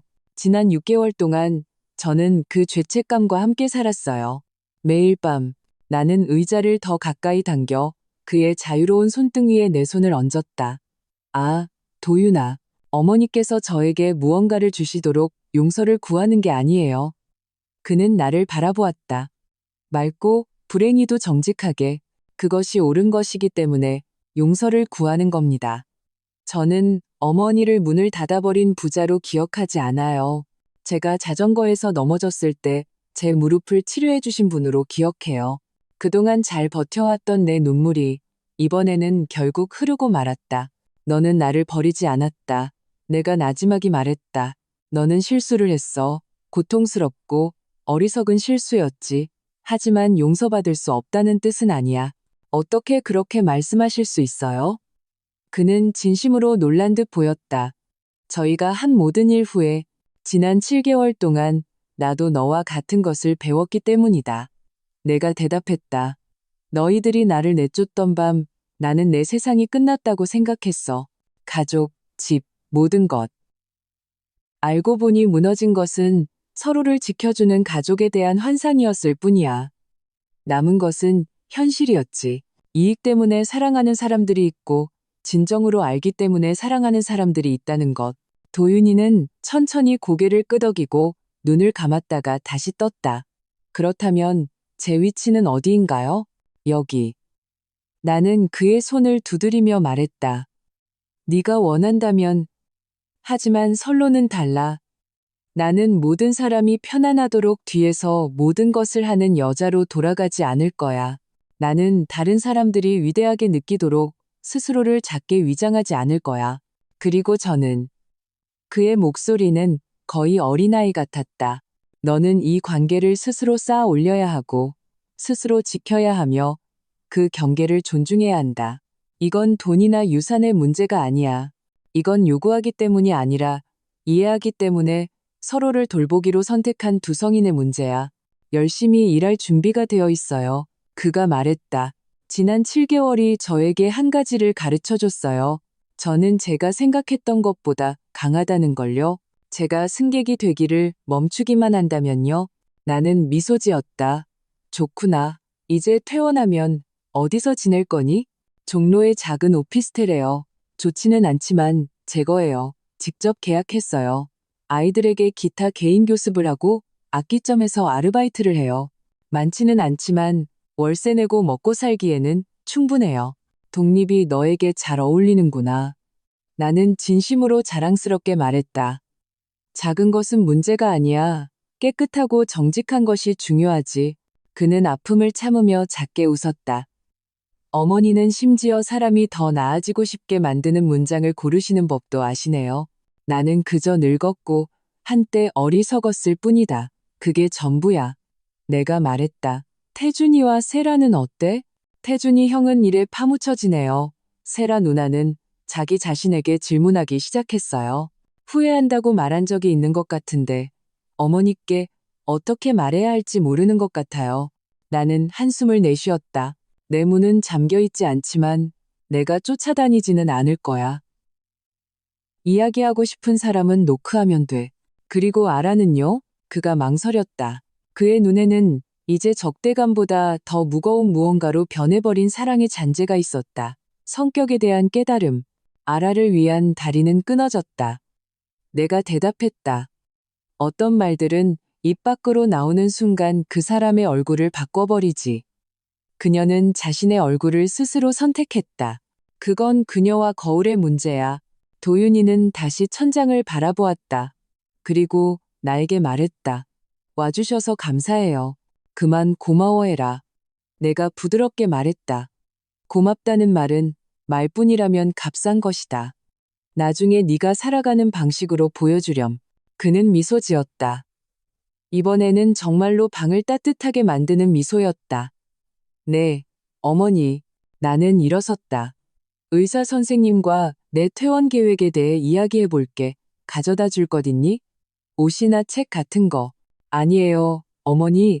친구가 가져다 줄 거예요. 어머니께서 와주신 것만으로도 충분해요. 나는 고개를 끄덕였다. 오후에 다시 올게. 필요한 게 있으면 간호사를 통해 알려줘.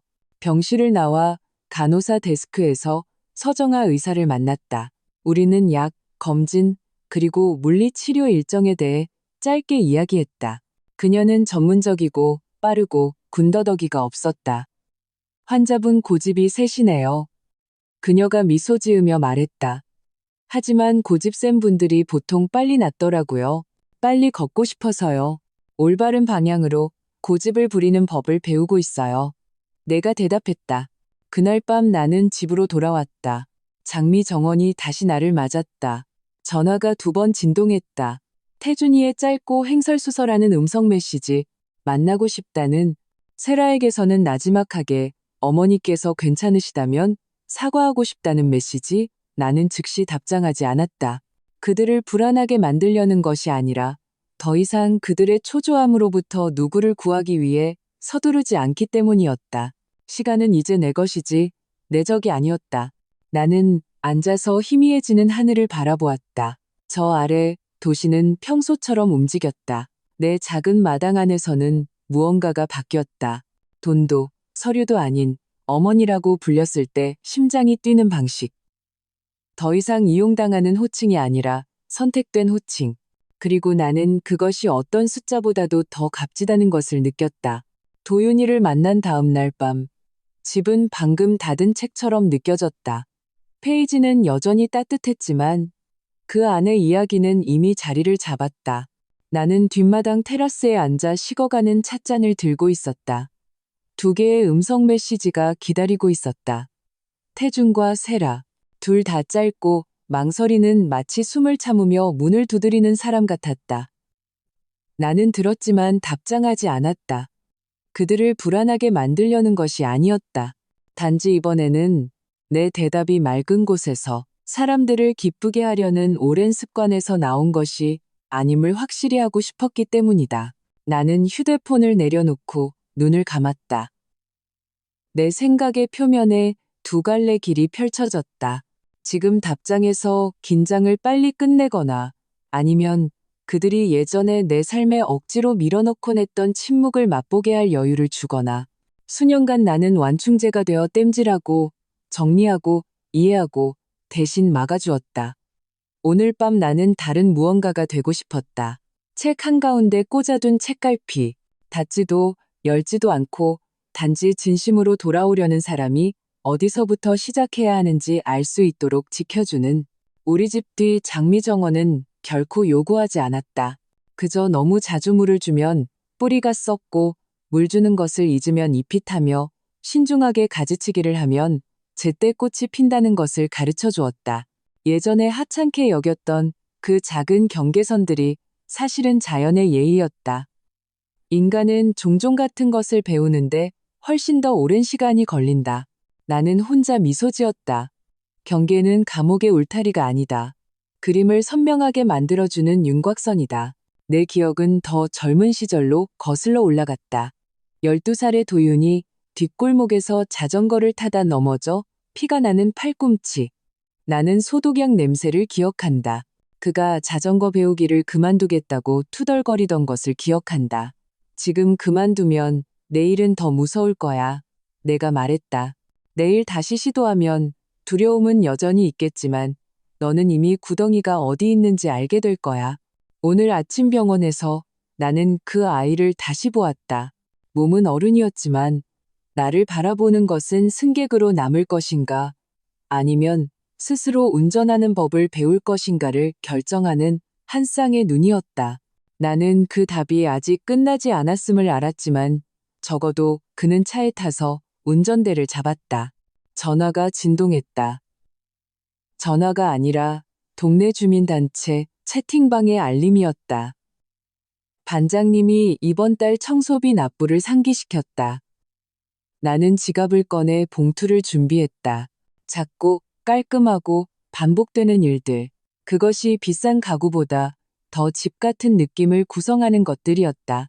나는 다시 한번 단순한 즐거움을 느꼈다. 제때 납부하고 식물에 물을 주고 끊어진 현관등을 갈고 신발장 선반에 같은 방향으로 신발을 놓는 것. 예전에 이런 일들은 내가 바늘구멍에 꿰어 아무도 보지 못하는 사이 계속 천을 짜는 얇은 실 같았다. 이제 나는 그 천을 펼쳐놓고 그 위에 미안해하지 않고 앉아있다. 나는 작은 수첩에 몇 문장을 썼다. 누구에게 보내는 편지가 아니었다. 단지 나 자신이 방심하지 않도록 상기시키는 메모였다. 그들이 오면 들어라. 선물을 주며 서둘러 용서하지 마라. 돈이 아닌 기회를 제공하라. 경계를 설명하라. 필요하면 반복하라. 오랜 습관에서 비롯된 거짓 죄책감을 거부하라. 나는 책을 닫고 정직한 가벼움을 느꼈다. 문제가 해결되어서 가벼운 것이 아니라 내가 어떻게 서 있어야 하는지를 알기 때문에 가벼웠다. 밤이 스며들었다. 나는 정원등을 켰다. 그 빛이 디딤돌과 향기로운 판다누스 덤불 위로 부드럽게 떨어졌다. 부엌에서 벽시계 소리가 30분마다 시간을 알렸다. 나는 정상훈 변호사 사무실에서의 만남을 다시 떠올렸다. 서류들이 테이블 위에 놓였을 때의 아라의 시선, 300억이라는 숫자가 불렸을 때의 세라의 쉰 목소리, 수영을 배우며 제때 머리를 드는 법을 막 배운 사람처럼 규칙적이지만 짧았던 도윤이의 숨소리. 나는 그들의 놀라움을 즐기지 않았다. 나는 명확함을 즐겼다. 명확함은 그들이 그동안 갖고 온 거짓 서사를 부수었다. 내가 그들이 조종하는 배의 짐이었다는. 알고 보니 이 배는 내가 주문하고 자금을 대고 조용히 조종하고 있었다. 그들이 갑판에 서서 바람에 취해 있는 동안 나는 아라를 적으로서가 아니라 자신을 가장 보호해준다고 느낀 역할을 선택한 사람으로서 생각했다. 먼저 공격하는 것. 나는 그녀를 미워하지 않았다. 미움은 잠시 배부르게 하지만 나중에는 속을 쓰리게 하는 음식이다. 나는 더 오래가는 일을 위해 에너지를 아끼기로 했다. 정원을 가꾸고 나 자신과 함께하는 것. 필요하다면 요구가 아니라 일할 의지를 가지고 오는 사람을 위해 문을 열어주는 것. 휴대폰이 깜빡였다. 세라에게서 다시 메시지가 왔다. 더 정직한 한 문장. 어머니께서 아직 준비가 안 되셨다면 괜찮아요. 기다릴게요. 나는 그 문장을 오랫동안 바라보았다. 과거의 나라면 즉시 답장하고 시간을 정하고 차를 준비하고 위로의 말을 준비했을 것이다. 오늘 밤 나는 아침까지 기다리기로 했다. 나는 화재 진압대원으로서가 아니라 건물이 아직 수리할 가치가 있는지 평가하는 사람으로서 대답하고 싶었다. 대대적인 수리가 필요한 집이 있고 정말로 철거해야 하는 집이 있다. 나는 정원등을 껐다. 뒷마당 테라스에 희미한 등 하나만 남겨두었다. 방에서 나는 서랍을 열고 등기부등본, 증서, 세금 보고서, 사본이 담긴 폴더들을 다시 정리했다. 나는 그 종이들의 가장자리를 만졌다. 누구에게 과시하고 싶은 사람으로서가 아니라 길고 조용한 작업을 스스로에게 상기시키는 사람으로서. 사람들은 종종 권력이 큰 목소리와 사람들로 가득 찬 방에서 태어난다고 생각한다. 종종 그것은 작은 책상, 희미한 불빛, 차를 마시며 꼼꼼하게 숫자를 적는 사람에게서 태어난다. 해마다 잠들기 전 나는 거울 앞에 섰다. 내 얼굴은 오랫동안 알고 지낸 여자를 비추었지만 이제는 예전에 입었던 망토가 없었다. 다른 사람 버전의 좋은 아내 망토, 분수를 아는 새어머니 망토, 조화를 지키는 수호자 망토, 남은 것은 편안한 일상복뿐이었다. 계산할 줄 알고, 심을 줄 알고, 수학할 줄 알며 마침내 죄책감 없이 아니오라고 말할 줄 아는 여자. 나는 누워서 등을 끄고 방이 에어컨의 부드러운 소리와 시계 초침 소리로 채워지게 두었다. 내 마지막 생각은 어려운 결정을 내려야 할 때 예전에 나 자신에게 자주 하던 간단한 한 문장으로 향했다. 내일 아침 거울 속에 내 자신을 똑바로 쳐다볼 수 있는 것을 선택해라. 내일 아침. 나는 시선을 돌리지 않고 그 눈을 마주하고 싶다. 아침은 채소 장수가 수레를 미는 소리와 함께 왔다. 나는 일어나 커피를 끓이고 정원에 섰다. 이슬이 풀 끝에 맺혀 있었다. 참새들이 망고나무 가지에서 공기를 휘저었다. 나는 휴대폰을 들고 어젯밤 세라의 메시지를 열고 천천히 타자를 쳤다. 나중에 얘기하자. 오늘은 말고. 잘 지내렴. 태준이에게는 보냈다. 메시지가 없었다. 그는 거리를 두는 것이 더 편안했다. 나는 이해했다. 그리고 거리는 때로는 약이 된다. 나는 식탁으로 돌아와 신문을 펼쳤다. 일면에는 큰 뉴스들이 충돌하고 있었다. 하지만 내 머리와 집에서는 큰 뉴스가 이미 지나갔다. 지금 있는 것은 오히려 삶을 바꾸는 작은 소식들 뿐이다. 수요일 도윤의 검진 일정, 정원 관리인 일정, 재산세 납부일. 인생은 트로피 경주가 아니라 일관된 일상의 관리다. 그 속에서 나는 다시 나 자신을 찾았다. 큰 회의의 조명 속도, 계좌번호 속도 아닌 예전에 몰래 하던, 이제는 숨기지 않고 하는 작은 리듬 속에서 증오 없이 일어나기 전에 나는 빛나는 장미정원을 다시 한번 바라보았다. 나는 사람들이 쫓던 5억 원의 가치가 뉴스를 채우는 숫자라는 것을 잘 안다. 오늘 아침 나를 안정시키는 가치는 그 숫자가 아니다. 그 가치는 선택할 수 있는 능력에 있다. 용서하거나 거리를 두거나 문을 열거나 잠그거나 앉거나 서거나. 그리고 그 선택할 수 있는 능력은 나는 이제 부드러운 확신으로 안다. 내가 수첩했었던 어떤 숫자보다도 더 비싸다. 도윤이를 만나고 온 다음 날 아침, 나는 평소보다 일찍 일어났다. 공기는 새벽녘 비의 차가운 기운을 머금고 있었고, 앞마당에서는 구름이 거친 흙의 향기가 났다. 나는 직접 테라스를 쓸었다. 예전에는 가사 도우미 아주머니가 도와주셔서 거의 하지 않던 일이었다. 단순한 움직임이었지만 내 손이 먼지와 나무잎의 흐름을 따를 때 이상한 안도감이 있었다. 마치 머릿속의 선들을 재정비하는 것 같았다. 청소를 마친 후 커피를 내렸다. 식탁에 작은 수첩을 펼쳤다. 굵은 선을 하나 긋고 썼다. 오늘 할 일, 도윤 검진 챙기기, 장미 정원 확인, 오래된 사진 정리, 서재 청소. 회의 일정이나 다른 사람 마음을 달래기 위한 형식적인 만남은 없었다. 오늘의 일정은 나, 내 정원, 그리고 이 집의 역사를 담은 몇 장의 종이었다. 9시 전에 서정아 의사에게서 메시지가 왔다. 빈 시간이 생겨 도윤의 물리치료 일정이 오늘 오후로 앞당겨졌다고 했다. 나는 짧게 답장했다. 감사합니다. 의사 선생님, 끝나고 들르겠습니다. 메시지를 보낸 후 나는 서재로 들어갔다. 그 방은 오랫동안 진우 씨의 영역이었다. 나무 책상, 벽걸이 달력, 그의 컨설팅 고객들의 위치에 빨간 핀이 꽂힌 작은 서울지도. 나는 이 방에서 그의 영혼을 쫓아낼 생각은 없었다. 단지 집의 숨결을 새로운 리듬으로 되돌리고 싶었을 뿐이다. 나는 옷장에서 상자 3개를 꺼냈다. 가족사진, 앨범, 오래된 계약서 파일. 그리고 우리가 매년 크리스마스마다 받았던 카드 상자. 나는 바닥에 앉아 다리를 꼬고 분류하기 시작했다. 오래된 사진들, 이가 빠진 채 연을 들고 있는 어린 도윤, 졸업식의 세라, 그가 자랑스러워했던 첫 번째 작은 트럭 앞에 태준. 우리가 결혼한 지 5년 되었을 때 동해 바다에서 나를 껴안고 환하게 웃는 진우 씨. 몇몇 사진 뒤에는 작은 종이를 붙였다. 도윤에게 바람이 강했던 그 오후를 기억하며, 또는 세라에게 네가 고른 파란 드레스. 언제 줄지는 몰랐다. 아마도 그들이 깨끗한 의도로 찾아올 때, 아니면 이 사진들이 기억은 심판할 필요가 없는 공동의 소유물이라는 것을 상기시키며 서랍에 남아있을지도 모른다. 점심 무렵 뒤뜰의 장미나무가 가지치기가 필요해 보였다. 나는 얇은 장갑을 끼고 전지가위를 들고 덤불 사이로 들어갔다. 늙은 줄기를 자르고 새순이 자랄 공간을 만들어 주었다. 눈초리로 반장님이 지나가며 작게 손을 흔드는 것을 보았다. 항상 기도하고 있어요, 박 여사님.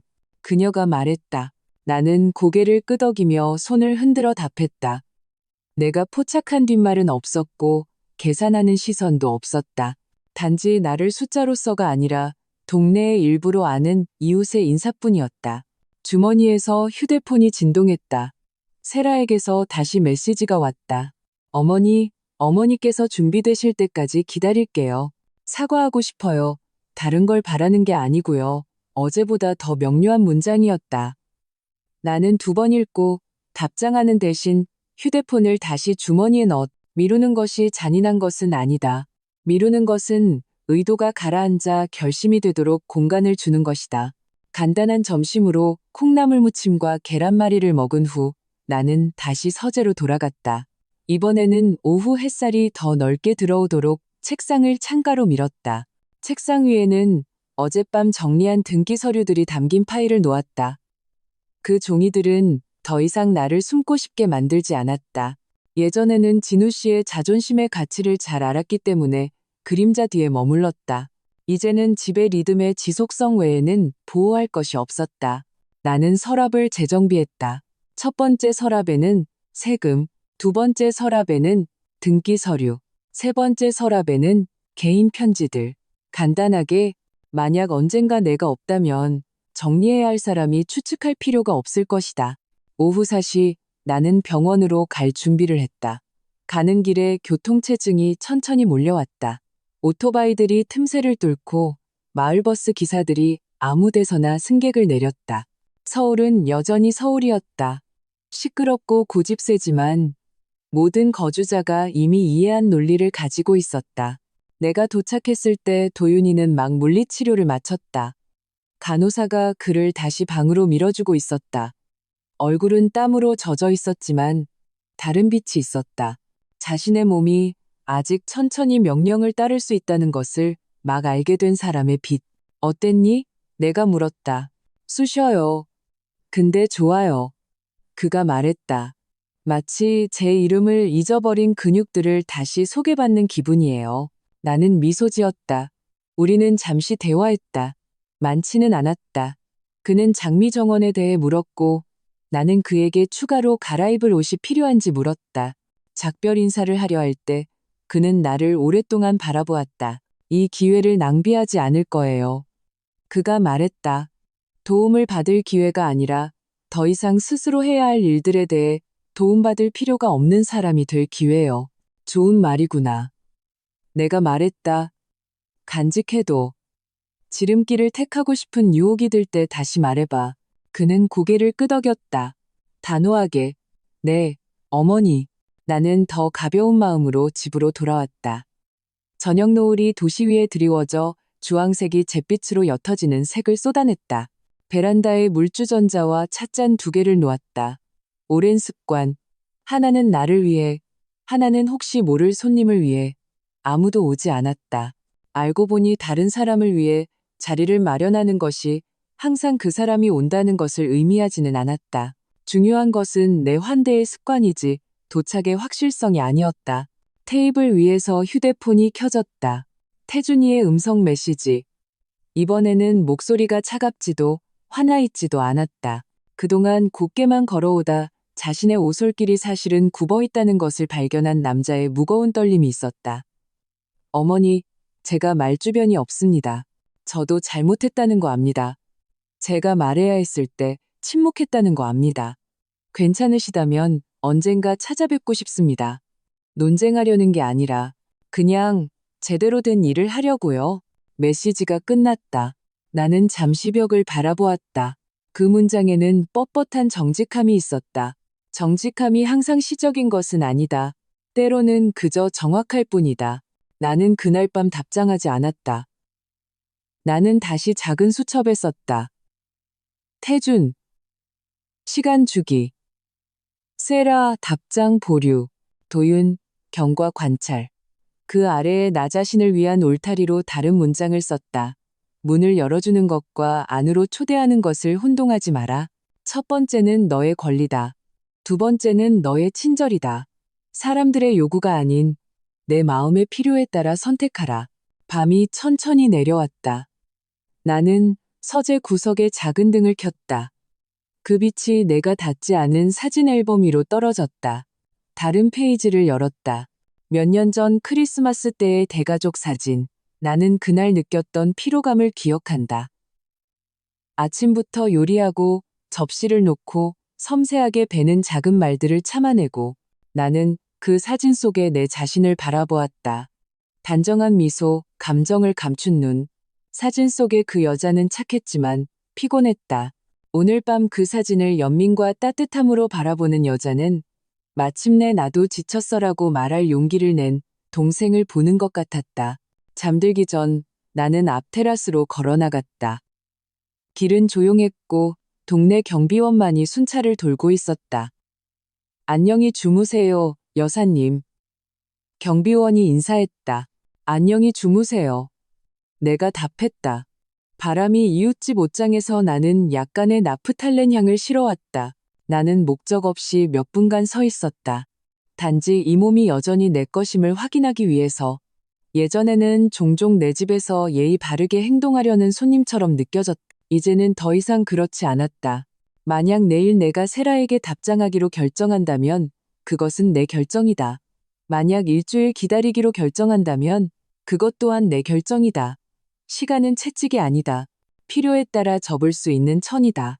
나는 안으로 돌아와 등을 하나씩 끄고 복도에 작은 야간등을 남겨두었다. 침대에서 나는 천장을 바라보았다. 오늘 밤에는 복잡한 기도가 없었다. 단지 어둠에 맡긴 한 문장뿐. 내일도 맑은 곳에서 선택하게 하소서. 그 후 내 눈은 쫓기는 피로 때문이 아니라 평온한 몸이 언제 쉴 때인지를 알기 때문에 감겼다. 저녁 노을이 뒷마당에 천천히 떨어질 때 나는 병원에서 돌아왔다.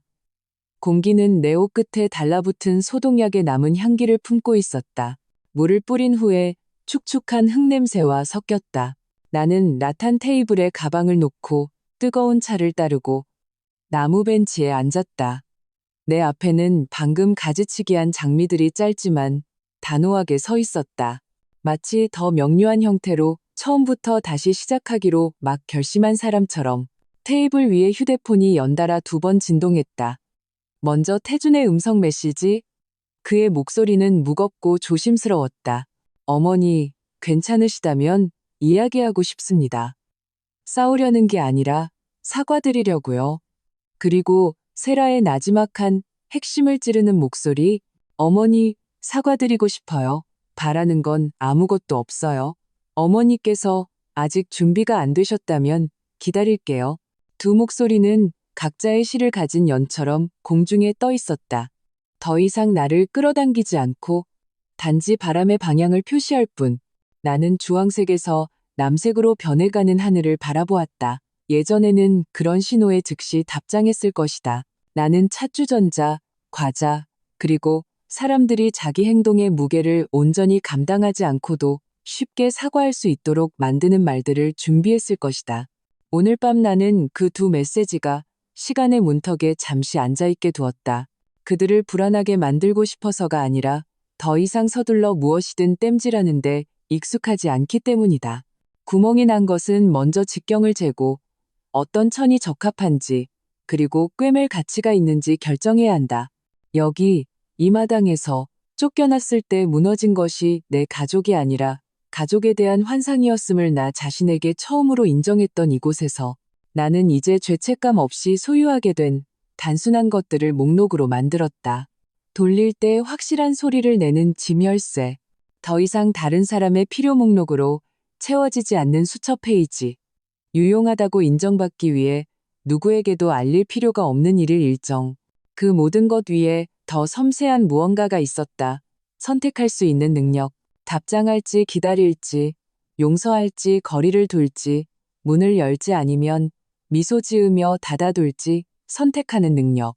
그 능력은 예전에 다른 사람의 편안함을 지탱하기 위해 사용했던 지팡이를 내려놓고 뒷마당으로 멀리 던져버렸을 때 비로소 온전히 느껴졌다. 바람이 스킨답서스 잎 끝을 스쳤다. 나는 차를 마셨다.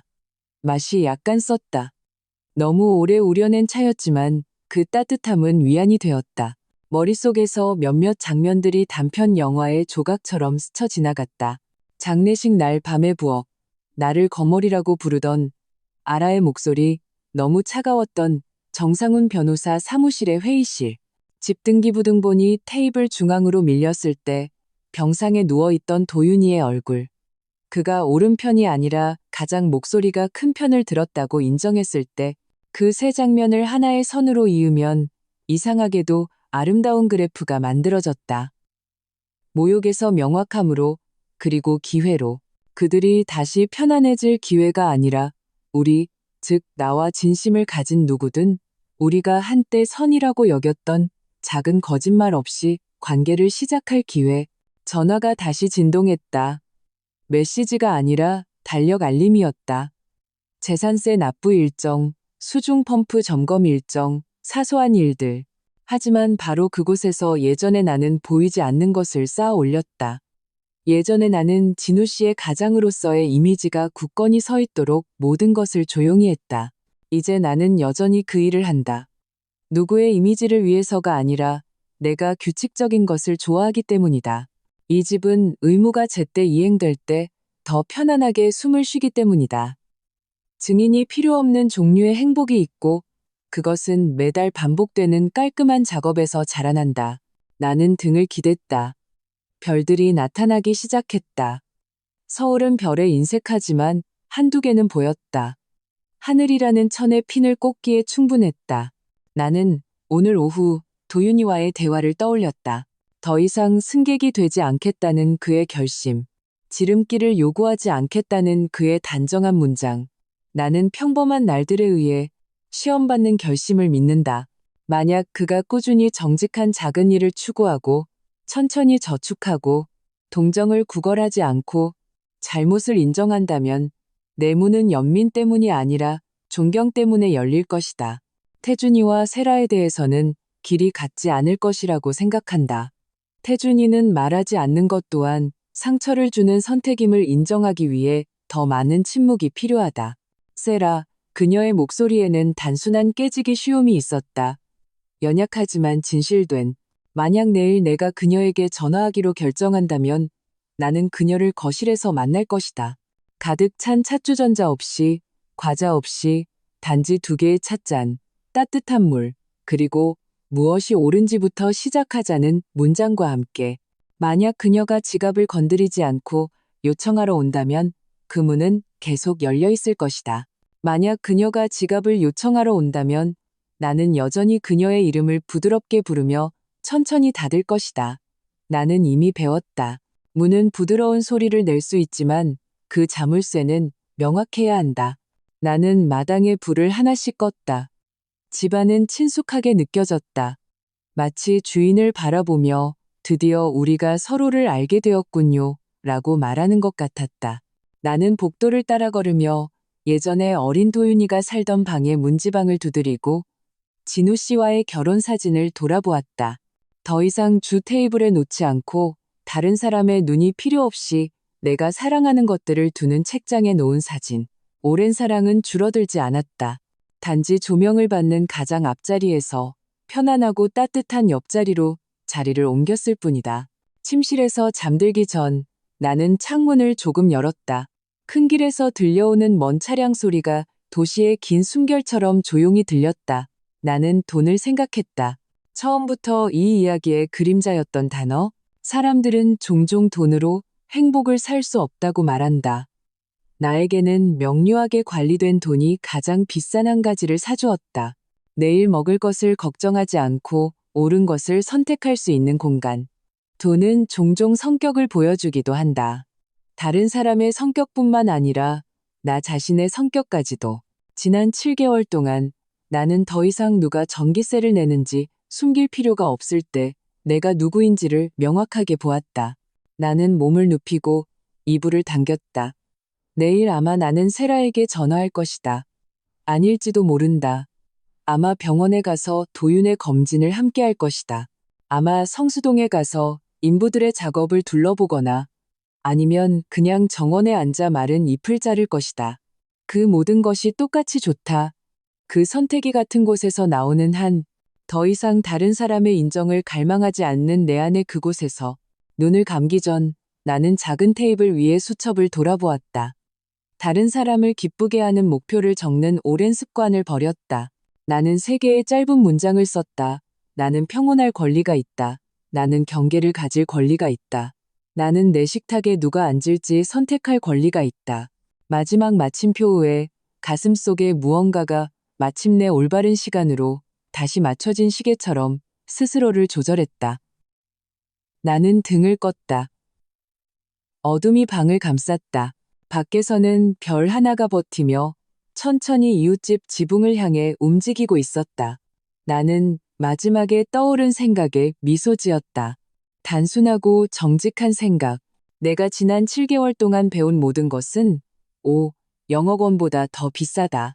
비록 속으로 작게 웃으며 인정하건대 5영억 원이 인생을 더 어렵게 만들지는 않았지만